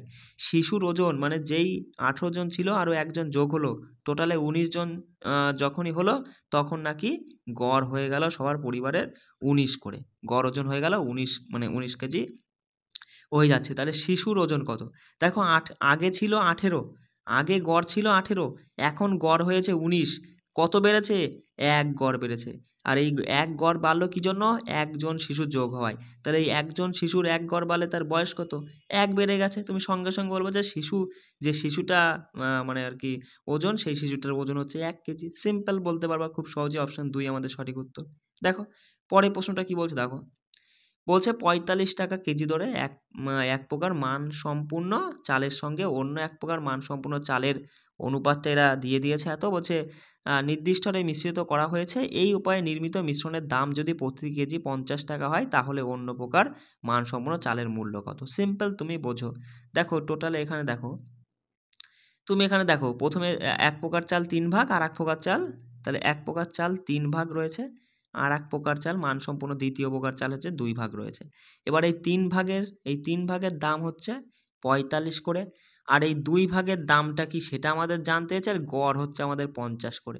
তাহলে তুমি বলো এখানে টোটালে তো 5 ভাগ, টোটালে 5 ভাগের গড় হচ্ছে 50, প্রথম 3 ভাগের 45, তাহলে প্রথম 3 ভাগে যদি 45 হয় তাহলে এরা কত করে কম নিয়েছে? এক একজনে 5 করে কম নিয়েছে, 15 কম নিয়েছে। এবার এই 15টা মেকআপ করবে কে? এই 15টা মেকআপ করবে পরের 2 জন। তাহলে পরের 2 জনের তো গড় 50 করে হওয়ার কথাই, মানে 50 করে তো হবেই, তার সাথে সাথে আর ওই 15 মেকআপ করবে। 2 জনা যদি 15 মেকআপ করে তাহলে এক একজনের ভাগে পড়ছে কত? 7.5 করে, 15 আর 7.5 57.5। চলো অপশন কোথায়? দেখো অপশন 2 আমাদের সঠিক উত্তর হয়ে যাচ্ছে। বিষয়টা বুঝতে পারলে তারপরেও দেখো এই অঙ্ক করার কিন্তু আরেকটা কৌশল আছে। সেটা কি? সেটা তুমি এখানে অ্যালিগেশন পদ্ধতি অ্যাপ্লাই করতে পারো। ঠিক আছে? যেমন দেখো 1 নম্বর মানে প্রথম এই যে বলেছে না এক প্রকার মানসম্পন্ন চাল, এটা হচ্ছে 1 নম্বর মানসম্পন্ন চাল, আর এটা হচ্ছে 2 রকম মানে দ্বিতীয় প্রকারের মানসম্পন্ন চাল। এবার প্রথমটা ছিল 45, আর পরেরটা আমাদের বার করতে বলেছে। এদের অনুপাতটা দিয়েছে, দেখো এখানে হচ্ছে মাঝে রাখবা গড়টা, মানে সকল প্রকার যেটা বলবে। ঠিক আছে? বলছে প্রতি কেজি 50 টাকা করে, তার মানে সকলের ক্ষেত্রেই যেটা গড় বলছে সেটা তুমি মাঝখানে রাখবা।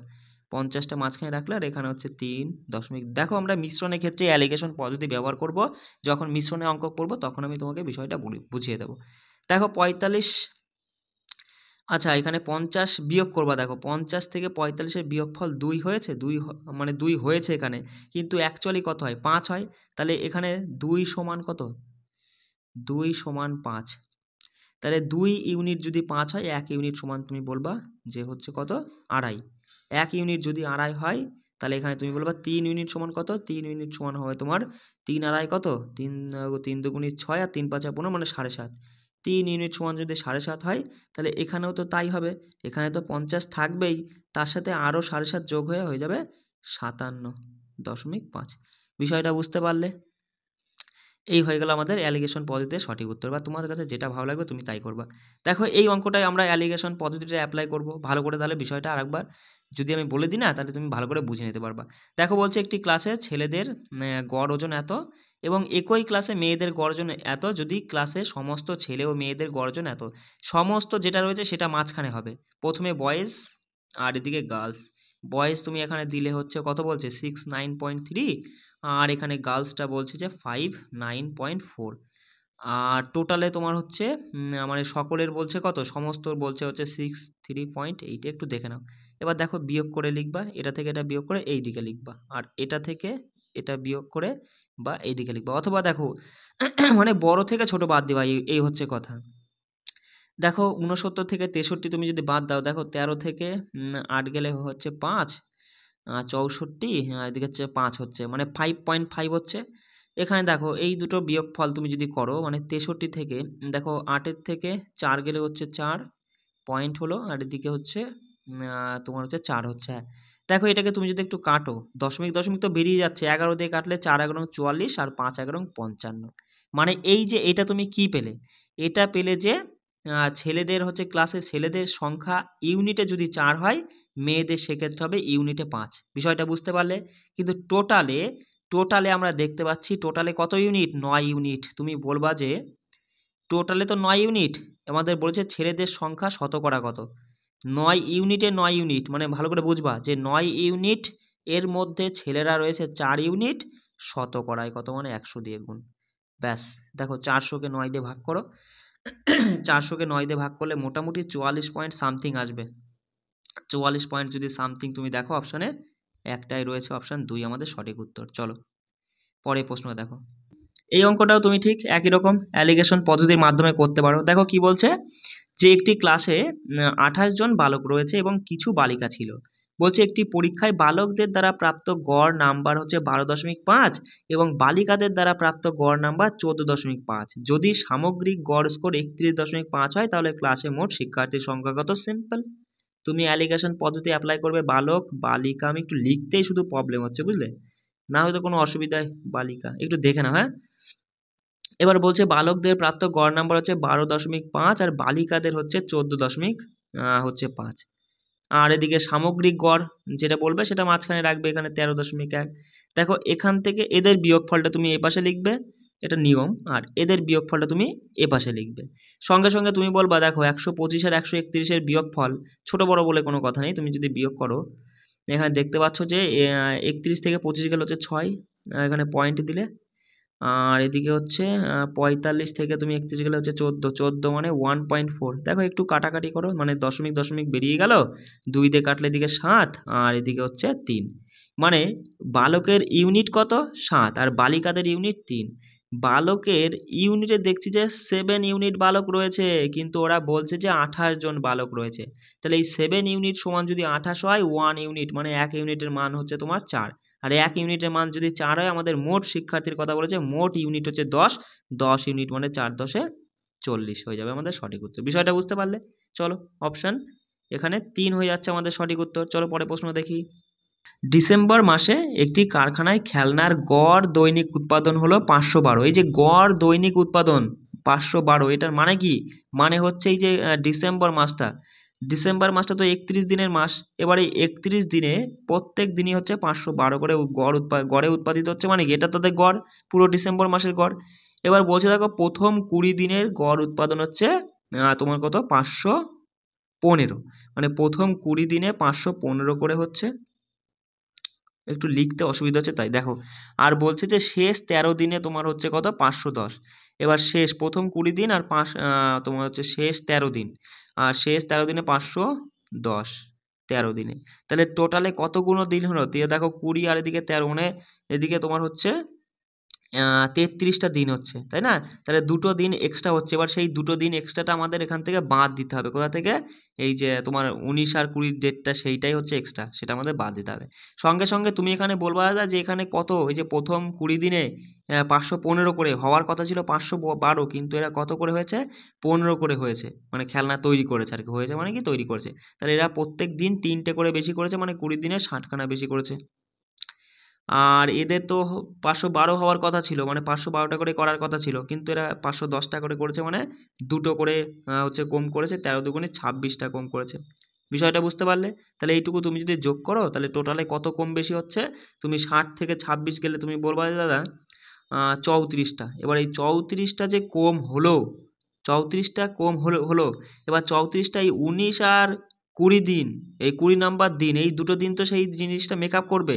তাহলে একে তুমি 2 দিয়ে ভাগ করলে বলবা যে এক একজন 17 করে মেকআপ করবে। মানে এদের গড়ে তো তোমার প্রত্যেক দিন এই 19 নাম্বার দিন আর 20 নাম্বার দিন, এদের গড়ে তো 512টা করে করতেই হতো, খেলনা তৈরি করতে হতো। কিন্তু এরা চালাকি করে কম বেশি করে তোমার হচ্ছে এই 34টা খেলনা এরা কম করে থুয়ে গিয়েছে। কিন্তু আমাদের মানে কারখানার মালিক বলেই গেছে যে প্রত্যেক দিন 512টা করে করতে হবে। এবার চাপটা চলে এসেছে এই 19 আর 20 নাম্বার এই দুইজনের উপরে, যে তোমরা কাকা এবার 512টা করে তো করোই, এবার এই 34টা তোমাদের এক্সট্রা করতে হবে। তাহলে এক একজনের কত করে পড়বে? এক একজনের বলবা যে 34কে 2 দিয়ে ভাগ করলে মানে এক একজনের 17 ভাগ করে পড়ছে। তাহলে 512 আর এদিকে 17 যোগ করলে 529। বিষয়টা বুঝতে পারলে যদি কোনো জায়গায় প্রবলেম হয় কিন্তু আমাকে অবশ্যই কমেন্ট করবে। চলো দেখো কি বলছে, বলছে 13টি ফলাফলের গড় হচ্ছে 65, কতগুলো 13খানা, 13খানার কত 65। বলছে যদি প্রথম 7খানা হচ্ছে 62 আর শেষ সাতটি হচ্ছে 67, তাহলে সপ্তম ফলাফল কত দেখো। তাহলে এখানে হচ্ছে কত বেশি, সঙ্গে সঙ্গে বলবা তোমার হচ্ছে 3 বেশি মানে 7 3 7 21। আর এখানে কত, সরি এটা কম ছিল বেশি নয়, একটু দেখে নাও হ্যাঁ, এত কম আর কি, 62 ছিল আর 65 কম। আর এখানে কত বেশি, তুমি বলবা যে 2 বেশি 7 দুগুণে 14 বেশি, ব্যাস তাহলে 7 থাকছে। এবার যে 7টা তুমি বাদ দিয়ে সঙ্গে সঙ্গে বলবা যে 65 থেকে 7 গেলে আমাদের সঠিক উত্তর কী হচ্ছে 58। দেখো সঠিক উত্তর অপশান 2 আমাদের সঠিক উত্তর, একদম ইজিভাবে সঙ্গে সঙ্গে অ্যান্সার করবা। পরের প্রশ্নটা কি বলছে, যে 3টি সংখ্যার গড় হচ্ছে 7, বলছে প্রথম 2টির গড় 5 আর শেষ 2টির গড় হচ্ছে 8, বলছে 3টি সংখ্যা যথাক্রমে কোনটি বা কী কী সেটা বার করতে বলেছে। সিম্পল ব্যাপার, দেখো 3খানা সংখ্যা রয়েছে, এবার 3খানা সংখ্যারই গড় কত বলছে, যে গড় 7 করে, মানে সবার 3 জনেরই 7 7 7 7 করে এরকম রয়েছে আর কি গড়ে আর কি। ধরো এবার বলছে যে প্রথম 2 জনার গড় ওরা বলছে যে 5, প্রথম 2 জনার নাকি গড়ে 5 করে, আর শেষের 2 জনা যদি ধরি, যে শেষের 2 জনা মানে 3 জনের মধ্যে এদের নাকি 8, তাহলে তুমি দেখো প্রথম 2 জনার 5 করে মানে সবার তো 7 করে থাকার কথা, কিন্তু প্রথম 2 জনার 5 করে মানে তুমি বলবা দাদা যে এরা হচ্ছে 2 করে কম নিয়েছে, মানে টোটালে 4 কম নিয়েছে। আর পরের শেষের 2 জনা 8 করে নিয়েছে, মানে এদের তো 7 করে থাকার কথা, 1 করে বেশি নিয়েছে, মানে টোটালে 2 বেশি নিয়েছে, তাই না? তাহলে এইটুকু তুমি যদি যোগ করো ঠিক একই রকম, সবই একই রকমই। দেখো তাহলে -2 থাকছে, এবার এই -2টা কী হবে, মাঝের সংখ্যাটা বেরোবে যে -2, তাহলে -2 মানে আমরা তো 7 ধরেছিলাম, সবারই 7 7 7 করে, তাহলে মাঝে যে রয়েছে তার কত বেরোলো -2, মানে মাঝেরটা 5।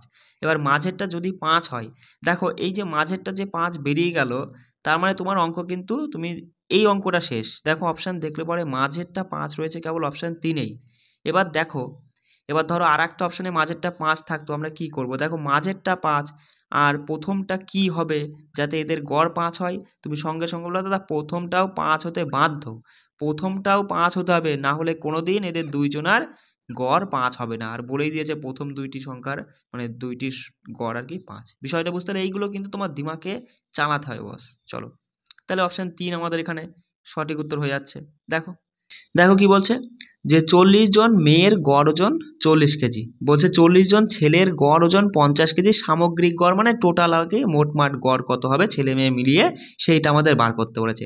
দেখো গার্লসের কথা বলি, গার্লসের গড় কত, গার্লসের তো গড় 40 করে, আর বয়েজের কথা বললে পরে বয়েজের গড় 50 করে। আমি ধরলাম যে সামগ্রিক গড় যদি 40 হয়, তাহলে গার্লস তো ঠিকই এনেছে 40 করেই নিয়েছে, তাহলে বয়েজরা কি করেছে, ওরা 50 করে নিয়েছে, মানে 50 করে গড় নিয়েছে 50 জনায়, এই 40 জনায় 50 করে নিয়েছে, মানে 10 করে ওরা বেশি নিয়েছে, কতজন 40 জন বেশি নিয়েছে 10 করে। তাহলে 40 জন যদি 10 করে বেশি নেয়, তুমি সঙ্গে সঙ্গে বলবা 40 10কে 400 বেশি নিয়েছে, আর এই 400 বেশি নিয়েছে, এই 400টা টোটালে মানে ছেলে মেয়ের মধ্যে বসিয়ে দাও, তাহলে টোটাল মেয়ে ছিল 40 আর ছেলে ছিল 80 দিয়ে ভাগ করো, 80 দিয়ে ভাগ করে দেখো 80-র সঙ্গে 5 গুণ করলে হয় 400, মানে 5 বেরোচ্ছে। তাহলে আমরা যে গড়টা ধরেছিলাম 40, আসলে সেটা নয়, তার থেকে আরও 5 বাড়বে, অর্থাৎ 45 হবে। বিষয়টা বুঝতে পারলে, দেখো কনসেপ্ট তোমাকে কিন্তু ধরতে হবে। চলো 5টি ধারাবাহিক জোড় সংখ্যা এ বি সি ডি এবং ই, এদের গড় দিয়েছে 52, বি আর ই এর গুণফল কত। দেখো বলছে 5টি ধারাবাহিক জোড় সংখ্যা, ধারাবাহিক মানে পরপর, 1টা 2টো 3টে 4টে 5টা পরপর জোড় সংখ্যা। এবার দেখো যখন এরকম পরপর বলবে বা সম পার্থক্যের সংখ্যা বলবে না, তখন তাদের মাঝে যে থাকে সেইটাই হয়ে যায় তাদের গড়। তাহলে মাঝে এখানে রয়েছে সি, তাহলে সি এর গড়ই মানে সি এর মানই কিন্তু হচ্ছে 52, ঠিক আছে, সি এর মান যেটা হবে সেইটাই হবে এই টোটাল 5 জনার গড়, এটা কিন্তু নিয়ম আর কি, ঠিক আছে, মাথায় রাখবা পরপর থাকলে পরে। তাহলে তুমি সঙ্গে সঙ্গে বলবা যে তাহলে বি সমান, বি তো এখানে রয়েছে, বি সমান কী হবে, যেহেতু জোড় তুমি বলবা 50 হতে বাধ্য, আর এখানে ডি আর এখানে হচ্ছে ই, তাহলে ই সমান হবে কত, দেখো জোড় বলেছে না, তাহলে 2 2 করে বাড়বে 54 56, তাহলে এবার তুমি সঙ্গে সঙ্গে এই বলেছে যে বি আর ই গুণফল, দেখো 50 আর 56 গুণ করে 0, 5 ছক 30-এর 0 3, 25 আর 3 28, মানে 2800, 2800। দেখো কোথায় রয়েছে, অপশান 3 রয়েছে সঠিক উত্তর। পরের প্রশ্নটা কি বলছে দেখো, পরের প্রশ্নটা বলছে যে নির্ণয় করে বলুন 60 এবং 90-এর মধ্যে সমস্ত মৌলিক সংখ্যার গড় কত। দেখো এখানে এই সমস্ত প্রশ্নের ক্ষেত্রে তোমাকে একটু সময় দিতেই হবে। তাহলে 60 আর 90-এর মধ্যে মৌলিক সংখ্যা বার করে ফেলো সঙ্গে সঙ্গে। দেখো মৌলিক সংখ্যার বার করালো কিন্তু আমি কৌশল শিখিয়ে দিয়েছি, যে 6-এর ঘরের নামটা পড়বো, আগেরটার পরেরটা মৌলিক সংখ্যা হবে, তার মধ্যে একটু মাথায় রাখতে হবে যে যে 2 একটা 5 আর 7-এর গুণিতক আসবে, তাই না, বলেই দিয়েছিলাম। তাহলে এখানে তুমি সঙ্গে সঙ্গে বলবা 61 একটা হচ্ছে, আর এদিকে হচ্ছে 67, 71, 72 আর 71 আর 73 হচ্ছে। একটু দেখে নাও মাঝে যোগ একবারে দিয়ে দিই, হ্যাঁ যোগগুলো দিয়ে দিই। 73 হবে, তারপরে আবার হচ্ছে 79, 79-র পরে আছে তোমার হচ্ছে কত, 83 হচ্ছে একটা, আর একটা হচ্ছে তোমার 89। এই হচ্ছে তোমার 7খানা হচ্ছে মৌলিক সংখ্যা, ঠিক আছে, মানে 60 থেকে 90-এর মধ্যে। এবার এদেরকে সবাইকে যোগ করে 7খানা আছে, তাই 7 দিয়ে ভাগ করলে আমাদের সঠিক উত্তর চলে আসবে। কিন্তু আমাদেরকে যোগ করার সময় আছে, আমাদের যোগ করার সময় নেই, আমরা যোগ করব না। আমি এদের মাঝখানে কোনটা পড়ছে, 73 পড়ছে, আমি ধরলাম 73 হচ্ছে মৌলিক, মানে সরি মৌলিক বলছি কেন, মানে 73 হচ্ছে সকল সংখ্যার গড় ধরলাম। তাহলে প্রথমটা আছে 61, আমি ধরলাম যে 73 গড়, তাহলে প্রথমটা 61, মানে কত কম নিয়েছে, তুমি সঙ্গে সঙ্গে বলবো এ হচ্ছে 12 কম। আচ্ছা, আমি ধরলাম যে 73 হচ্ছে গড়, সকলের গড়, তাই না, গড় মানে তো সকলের মধ্যে রয়েছে সমান, কিন্তু এটা নিয়েছে 67, কত কম, তুমি সঙ্গে সঙ্গে বলো দাদা 6 কম। 71 এটা কত কম, -2। আর 73-এ তো কিছুই কম নেই, 0। আর এটা কত কম, বেশি, তুমি বলবে এখানে হচ্ছে কত বেশি, এটা হচ্ছে কত, তোমার 73, তাহলে এদিকে 6 বেশি, তাই না। আর আরেকটা কোথায় ছিল, এখানে দেখো 83, 83 মানে তুমি বলবা যে দাদা 10 বেশি। আর এটা কত বেশি, এটা হচ্ছে 6, 16, হ্যাঁ 16 বেশি। তাহলে এদেরকে এবার যোগ করবা, এদেরকে যোগ করবা, মানে এই এদেরকে বলতে এই যে তোমার হচ্ছে যেটা আর কি কম বেশি পেলাম। দেখো এই 6 6 বেরিয়ে গেল, এই 12 হচ্ছে 10 বেরোলে পরে -2 থেকে যায় -4, 16 থেকে -4 গেলে পরে 12 +12 এই 12কে এবার 7 দিয়ে তুমি ভাগ করবা। দেখো 12কে 7 দিয়ে ভাগ করলে হচ্ছে 7 7, একটু দেখে নাও, ঠিক আছে। আর এদিকে থাকে হচ্ছে কত, 3, সরি 3 বলছি কেন, 5, 7 5 12, 5 এদিকে 0.0 মানে 7 7 49, 1.7 এর পরে হবে কিছু দরকার নেই। 1.7 মানে আমরা যেটা গড় ধরেছিলাম আসলে সেটা নয়, তার সাথে 1.7 আরও হবে। তাহলে আমরা তো 73, 1 মিনিট, লিখতে বারবার এই জন্য আমাকে না ভিডিও কাটতে হয়, খুব সমস্যায় পড়ে যাই, মানে খুব প্রবলেম হয়ে যাচ্ছে লিখতে। তাহলে আমরা তো 73 ধরেছিলাম, এবার আসলে 73 না, আমরা ক্যালকুলেশন করে দেখলাম আরও 1.7 হবে। তাহলে 73 আর 1.7, 74.7। দেখো 74.7 দিয়ে কিন্তু তুমি অপশানে একটাই দেখতে পাচ্ছ, অপশান 2 কিন্তু এখানে সঠিক উত্তর হতে বাধ্য। বিষয়টা বোঝা গেল, চলো।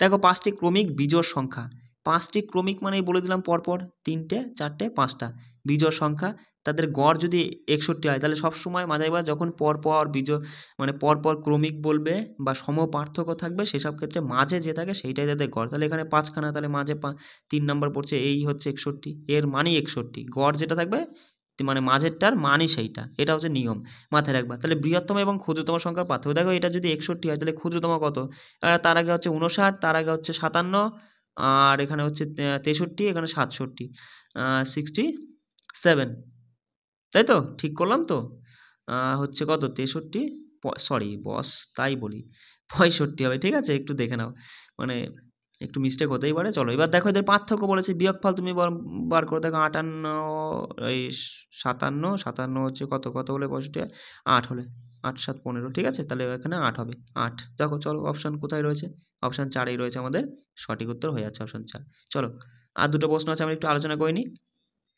বলছি দেখো যদি 3টি ব্যাচের এত এত এত মানে 10 20 আর 30 জন শিক্ষার্থীর গড় নাম্বার হয়েছে 20 40 আর 60 হয়, তাহলে মোট শিক্ষার্থীর গড় নাম্বার কত। দেখো সিম্পল, তুমি এটাকে কি দেখো, যেখানে আমাদের কনসেপ্টের উপর চলবে আমরা চলবো, যেখানে দেখবো আমরা যেটাই ইজি হচ্ছে মানে যেটাই তাড়াতাড়ি হচ্ছে আমরা সেইটা সবসময় অ্যাপ্লাই করব, ঠিক আছে। আমাদের বিদ্বান হওয়ার কোনো দরকার নেই, তাই না, আমাদের দরকার একটা চাকরি, বুঝতে পারছো। দেখো সঙ্গে সঙ্গে তুমি বলবা যে সকল মোট শিক্ষার্থীর গড় বার করতে বলেছে, তার মানে মোট নাম্বার বাই মোট শিক্ষার্থী দিয়ে ভাগ করলে আমাদের মোট শিক্ষার্থীর গড় নাম্বার বেরিয়ে যাবে। সঙ্গে সঙ্গে বলবা যে প্রথম 10 জনের 20 করে, মানে 20 10 কে 200, পরের 20 জন মানে 20 জন শিক্ষার্থীর যে ব্যাচটা রয়েছে সেই ব্যাচে 40 করে নাম্বার, মানে 800। তারপরে হচ্ছে 30 জনের যে ব্যাচটা রয়েছে সেখানে 60 করে, তোমার 300 1800। আর টোটালে ছাত্র সংখ্যা হচ্ছে 30, 30, 60, ব্যাস এর করে অ্যান্সার চলে আসবে। দেখো এখানে তুমি দেখতে পাচ্ছ যে হচ্ছে কত তোমার হচ্ছে এদিকে 2800 আর কি, ঠিক আছে। 2800-কে 60 দিয়ে ভাগ, সিম্পল, 0 0 কাটো, এটা 6 দিয়ে তুমি এটাকে ভাগ করো। দেখো হচ্ছে 4 ছক 24, 4 হচ্ছে, তাহলে এদিকে হচ্ছে আবার কত, 4 আবার 4 ছক 6 7টা 42 হচ্ছে না, 6 6 36, মানে 46 পয়েন্ট সামথিং হবে আর কি, ঠিক আছে। দেখো অপশানের দিকে তুমি যদি তাকাবার দরকার নেই, 46 পয়েন্ট সামথিং মানে অপশান একটাই রয়েছে, অপশান 3 আমাদের সঠিক উত্তর হতে বাধ্য। দেখো শেষ নম্বর প্রশ্নটা কি বলছে, যে প্রথম 30টি স্বাভাবিক সংখ্যার করে এই সমস্ত ছোটো ছোটো যেগুলো পরীক্ষা আছে না, এই সমস্ত নিয়ে আমরা পার্ট 1-এ আলোচনা করব। এবার সেই ক্লাসটা কিন্তু করবে তুমি, সেখানেও কিন্তু ভালো ভালো প্রশ্ন রয়েছে এবং কনসেপ্ট আমি ধরিয়ে দেবো তোমাকে। এর উপরে আরেকটা ক্লাস হবে, তারপরে তো পিভিআরসিএস রয়েছে, পিভিআরসির আর মোস্ট এক্সপেক্টেড প্রশ্নগুলো আলোচনা করে নেবো। কোনো চাপ নিও না, এইভাবে তুমি করতে থাকো না 60টা দিন, দেখবা গড় গড় করে সব শিখে গেছো। তাহলে এখানে তুমি বলবা যে দাদা স্বাভাবিক সংখ্যা বলেছে না, প্রথম থেকে সঙ্গে সঙ্গে যেটা থাকবে তার সঙ্গে 1 জুড়ে 2 দিয়ে ভাগ করে দেবা, তাহলে 31কে 2 দিয়ে ভাগ করলে 15.5, কোনো কথা হবে না, অপশান 3 আমাদের সঠিক উত্তর। চলো এবার আমরা চটপট জিআইগুলো দেখবো, আর এদিকে জিকে রয়েছে 5টা গুরুত্বপূর্ণ প্রিভিয়াস এর প্রশ্ন আলোচনা করবো। চলো এবার আমরা জিআই থেকে দেখব মিসিং নাম্বার অর্থাৎ লুপ্ত সংখ্যা নির্ণয়। এখানে পার্ট 1 রেখেছি, আর পার্ট 2তে আমরা পিভিআরসির প্রশ্নগুলো আলোচনা করব। দেখো বাস এর কোনো নির্দিষ্ট কোনো কনসেপ্ট নেই যে তুমি সেই একটা কনসেপ্টের উপর ডিপেন্ড করে এগুলো সমাধান করতে পারবে। এখানে কিন্তু তোমার ব্রেনটাকে কাজে লাগাতে হবে। তবে আমি কিছু তোমাকে কৌশল দেখিয়ে দেবো যে তুমি কিভাবে বিষয়টা ধরতে পারবে। দেখো এই যে প্রথমে একটা প্রশ্ন চলে এসছে, তা বলছে এই জিজ্ঞাসা চিহ্নর জায়গায় তোমাকে কি বসবে। তুমি দেখো বাকি দুটোর দিকে তুমি তাকাও, লক্ষ্য করো যে এখানে যে সংখ্যাগুলো রয়েছে, এই যে প্রথমটা যদি দেখি 36, এমন একটা সংখ্যা যেটা কিন্তু এদেরকে যোগ বিয়োগ করে কিন্তু এটা সম্ভব নয়, আসতে পারে কি, আসতে পারে না। কিন্তু এটা আহামরি খুব বেশিও সংখ্যাও বড় সংখ্যাও নয় যে এদের সংখ্যাগুলোর স্কোয়ার বা বর্গ বা কিউব করে তোমাকে এটা আনতে হবে। তুমি দেখতে পাচ্ছ কাছাকাছি এমন একটা সংখ্যা, যদি আমরা গুণের দিকে যাই তাহলে কিন্তু এটা হয়তো আসতে পারে। তুমি সঙ্গে সঙ্গে বলবে দাদা 6 দুগুণি 12, এবার 12 মানে 12কে 3 দিয়ে গুণ করলে 3 বারং 36, একদম চলে আসছে। 3 7টা 21, 21 গুণ 4, 4 21 84 চলে আসছে। তার মানে আমরা লজিকটা ধরে ফেলেছি যে 4 5 20, 20 গুণ 4 মানে 80 হচ্ছে। দেখো অপশান আছে কি না, আছে, তাহলে অপশান 3 আমাদের সঠিক উত্তর হয়ে যাচ্ছে। দেখো এই ক্ষেত্রে তুমি কি করবা, দেখো এই যে যখন এরকম ছক টাইপের দিয়ে দেবে না, তখন সেক্ষেত্রে তুমি এখানে দেখো কি করে খুঁজবা। যদি তুমি অনুভূমিক বরাবর খোঁজো, তাহলে তুমি দেখো এই দুটোর মধ্যে, এই ছকটার মধ্যে, এই লাইনের মধ্যে অনুভূমিক বরাবর খুঁজলে এটার সাথে মানে 71 আর 61-র মধ্যে কিছু একটা করে 33 আসবে। ঠিক একই রকম এই দুটোর মধ্যে কিছু একটা করে 18 আসছে, মাঝেরটা যেহেতু বুঝতে পেরেছে। আর তুমি যদি লম্ব বরাবর দেখো, এই যে লম্ব বরাবর করে বার করতে চাও, তাহলে এই দুটোর মধ্যে কিছু একটা করে এটা আসছে। বিষয়টা বুঝতে পারলে? তাহলে পরে তুমি এখানে আগে অনুভূমিক বরাবর দেখো, যে যদি এখানে দেখো 34, আর এদিকে তুমি যদি 43 যোগ করো, 18 কখনো আসবে না। কিন্তু 34 আর 43-এর বিয়োগফল কত দাদা, 9, 9-এর সঙ্গে 2 গুণ করে 18 আসছে। চলো এবার দেখি সেই নিয়মটা ফলো করে কিনা। দেখো এদের বিয়োগফল কিন্তু 10, 10-এর সঙ্গে 2 গুণ করে কিন্তু 33 আসছে না, তাহলে হবে না। চলো এবার আমরা তাহলে লম্ব বরাবর দেখব। তুমি এরকম লম্ব বরাবর দেখবে। দেখো এই দুটো যোগ করলে কত হচ্ছে, তুমি আগে তাই দেখো। এই দুটো যোগ করলে কিন্তু তোমার 70-এর বেশি হয়ে যাচ্ছে, হবে না। তাহলে যদি আমরা দেখি যে দাদা, আচ্ছা এবার এই দুটো আমরা তো দেখবো না, সরি 1 মিনিট, আমরা দেখবো যে এই দুটোর মধ্যে কি সম্পর্ক। দেখো 34 আর 71 তুমি যদি যোগ করলে তো হবে অনেক বেশি হয়ে যাবে। তুমি যদি বিয়োগ করলে দেখো 11 থেকে 4 7, আর এদিকে 4 3 37 আসছে। 37 কিন্তু আছে 47, মানে +10 হয়েছে। আচ্ছা এবার এই দুটো যোগ করে দেখো তো কত হচ্ছে, তুমি বলবা দাদা যে এখানে আমরা দেখতে পাচ্ছি যে তোমার হচ্ছে 61 থেকে যদি 43 আমরা বিয়োগ করি, যোগ নয় বিয়োগ করি, তাহলে হচ্ছে কত, 3 11 8, আর এদিকে হচ্ছে 18, 18-র সাথে আবার 10 যোগ করে 28 চলে আসে, একদম ঠিক। তাহলে আমরা বলবো এই দুটোর বিয়োগফলের সঙ্গে 10 যোগ, সঙ্গে সঙ্গে তুমি বলবা 33 থেকে 18 গেলে হয় দাদা 15, 15-র সাথে 10 যোগ করলে হচ্ছে 25। এইভাবে তোমাকে কিন্তু ব্রেনটাকে কাজে লাগাতে হবে। তাহলে এখানে সঠিক উত্তর আমাদের হয়ে যাচ্ছে অপশান 2 আর কি, বুঝতে পারলে? একটু দেখে নাও। দেখো এই টাইপের জিআইগুলো কী করবে, তুমি একটা কাজ করতে পারো, যেটা জানতে চেয়েছে তার এদিক থেকে ডান দিকে যে সংখ্যা রয়েছে 3 রয়েছে না, তুমি এগুলোকে এভাবে মানে ছাড়িয়ে নাও। 3, তারপরে রয়েছে 5, তারপরে 8, তারপরে রয়েছে 13, তারপরে 22, 22-এর পরে জিজ্ঞাসা। দেখো আমাদের সংখ্যা শ্রেণীর মতো হয়ে গেল, তাই না? তাহলে এবার দেখো 3 থেকে 5 হলো, মানে 3-এর সঙ্গে 2 গুণ করে -1, 5 দুগুণে 10 হয়, 5 থেকে 8 হয়েছে, মানে 5-এর সঙ্গে 2 গুণ করে -2। দেখো 8-এর সঙ্গে 2 গুণ করে -3, আর 13-র সঙ্গে 2 গুণ করে -4, তাহলে 22 চলে আসছে। তাহলে এবার বুঝতেই পারছো যে 22-এর সঙ্গে 2 গুণ করে -5 হবে এবার। তাহলে 22 দুগুণে 44, 44 থেকে যদি তুমি 5 বাদ দাও, তোমার হচ্ছে 39 হচ্ছে, 39। দেখো অপশানে আছে নাকি, এই যে অপশান 3-এ রয়েছে, অপশান 3 আমাদের সঠিক উত্তর হয়ে যাচ্ছে। বিষয়টা বুঝতে পারলে? তোমাকে কিন্তু ব্রেনটাকে এই ক্ষেত্রে কাজে লাগাতেই হবে। দেখো এই যে এখানে আমাদের জিজ্ঞাসার জায়গায় কী বসবে সেটা জানতে চেয়েছে, এবার তুমি লক্ষ্য করো যে এই যে জিজ্ঞাসার জায়গায় মানে এখানে যে সংখ্যাগুলো রয়েছে সেগুলো আহামরি বড় সংখ্যা নয়, তার মানে হয়তো এদের গুণঠুন করে কিছু একটা কাজ হচ্ছে। তুমি দেখো 2 দুগুণে 4, 4 কত হলে তোমার হচ্ছে 16 হয়, তার মানে তুমি বলবা 4-এর স্কোয়ার করলে 16 আসছে, 4 4 16। এবার দেখো 4 দুগুণে 8, 8-এর স্কোয়ার করলে হবে না, তার মানে যদি তুমি এটা যোগ করো, দেখো এখানেও যোগ করেও 4 আসছিল, তার স্কোয়ার করে এটা আসলো, তাহলে এখানে 6 আসলো যোগ করে, তার স্কোয়ার করে দেখো 36 চলে আসে, তার মানে এদের যোগ করো, যোগ করে 8 হচ্ছে, এবার স্কোয়ার করো, দেখো 64 আছে নাকি, অপশানে 64 থাকলে পরেই আমাদের এই হ্যাঁ হয়ে গেছে, অপশান 3 আমাদের সঠিক উত্তর হচ্ছে। দেখো এই টাইপের প্রশ্ন এখানেও কিন্তু তোমাকে বস ব্রেনটাকে তোমাকে কাজে লাগাতে হবে। তুমি সঙ্গে সঙ্গে দেখবা যদি আমরা অনুভূমিক বরাবর যাই, তাহলে এই দুটোর মধ্যে কোনো একটা কিছু করে মাঝেরটা আসবে আর কি, এখানেও কোনো একটা কিছু করে মাঝেরটা আসছে লম্ব বরাবর, এই অনুভূমিক বরাবর গেলে। আর যদি আমরা লম্ব বরাবর যাই, তাহলে এই দুটোর মধ্যে কোনো একটা কিছু করে তারপরে এই 99টা এসেছে। দেখো তুমি যদি একটু লক্ষ্য করো, দেখো 9 বারং কত, 9 বারং হচ্ছে 108, 108-এর থেকে যদি আবার এই 9টা বাদ দিই 99 চলে আসছে। ঠিক একই রকম 3 5 15, 15 থেকে যদি আবার এই মাঝেরটা 3টা বাদ দিই তাহলে 12 চলে আসছে। তাহলে দেখো 6 7 42, 42 থেকে যদি আমি আবার 6 বাদ দিই, তাহলে 42 থেকে 6 গেলে কত হচ্ছে, 36 হচ্ছে। দেখো তো অপশানে 36 আছে কিনা, আছে, তাহলে এই নিয়মটাই কিন্তু আমাদের সঠিক উত্তর হয়ে যাবে যে 36।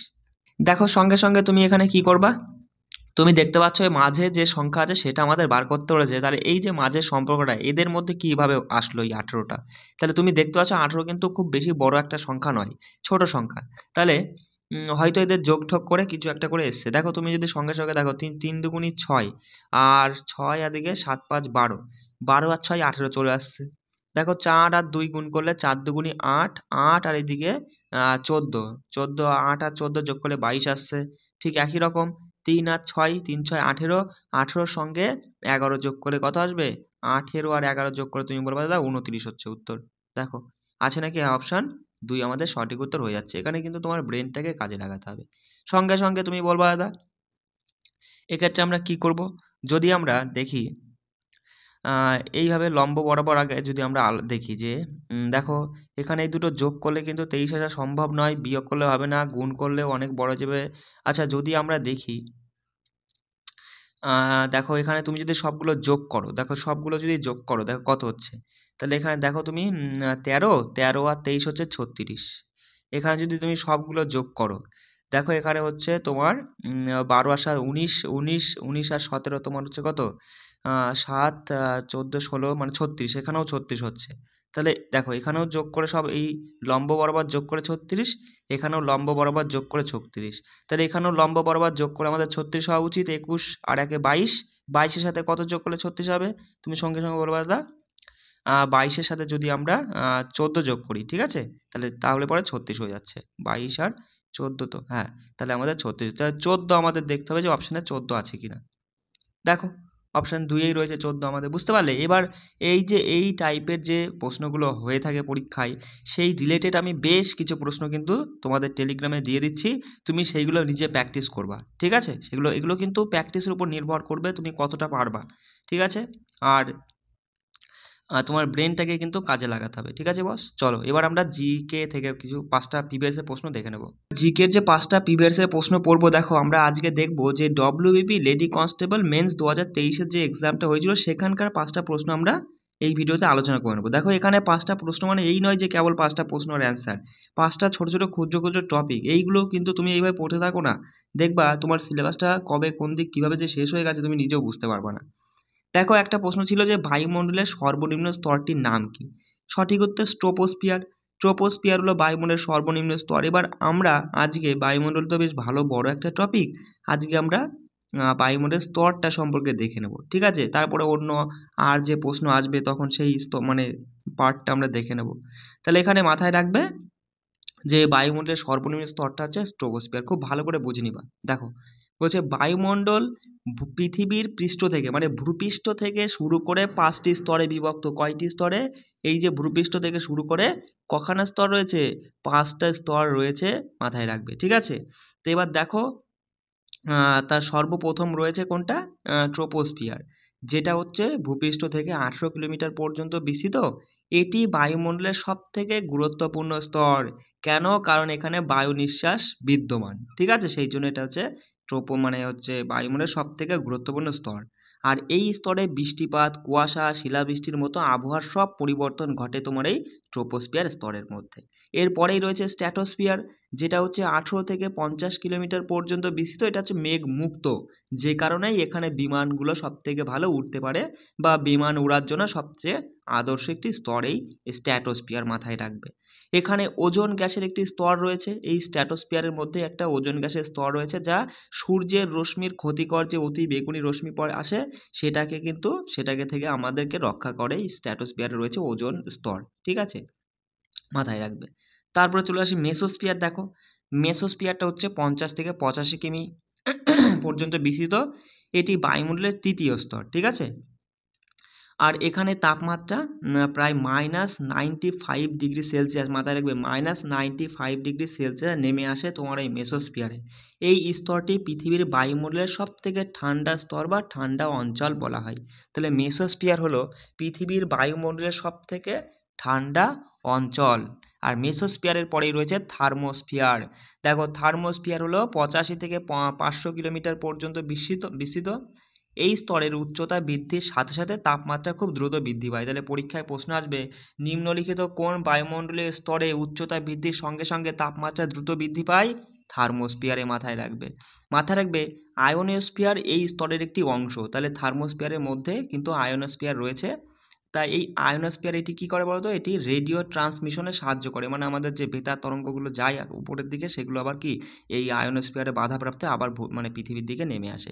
সেই জন্য রেডিও ট্রান্সমিশনে সাহায্য করে তোমার এই আয়োনোস্ফিয়ার। তারপরে রয়েছে এক্সোস্ফিয়ার। দেখো এক্সোস্ফিয়ার হচ্ছে 500 থেকে 1600 কিলোমিটার পর্যন্ত বিস্তৃত।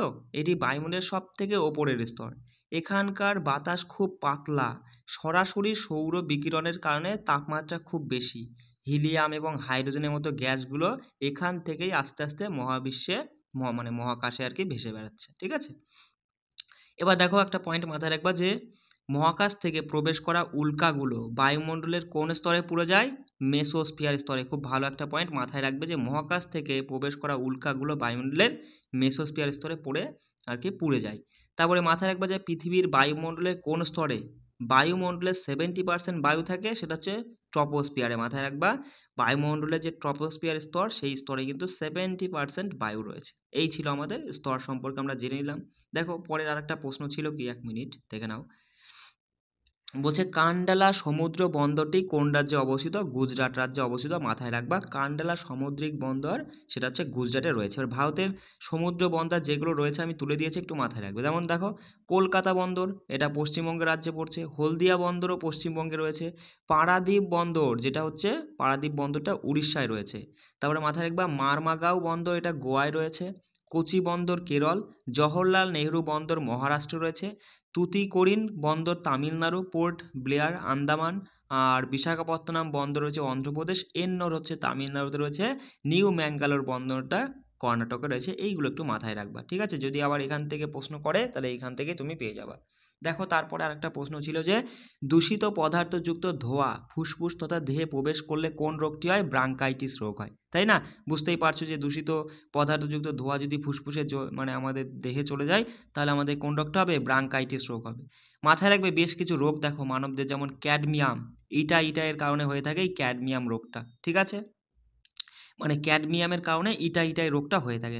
পারদের জন্য কী রোগ হয়? মিনামাটা রোগ হয়। আর্সেনিকের কারণে ব্ল্যাকফুট রোগটা হয়।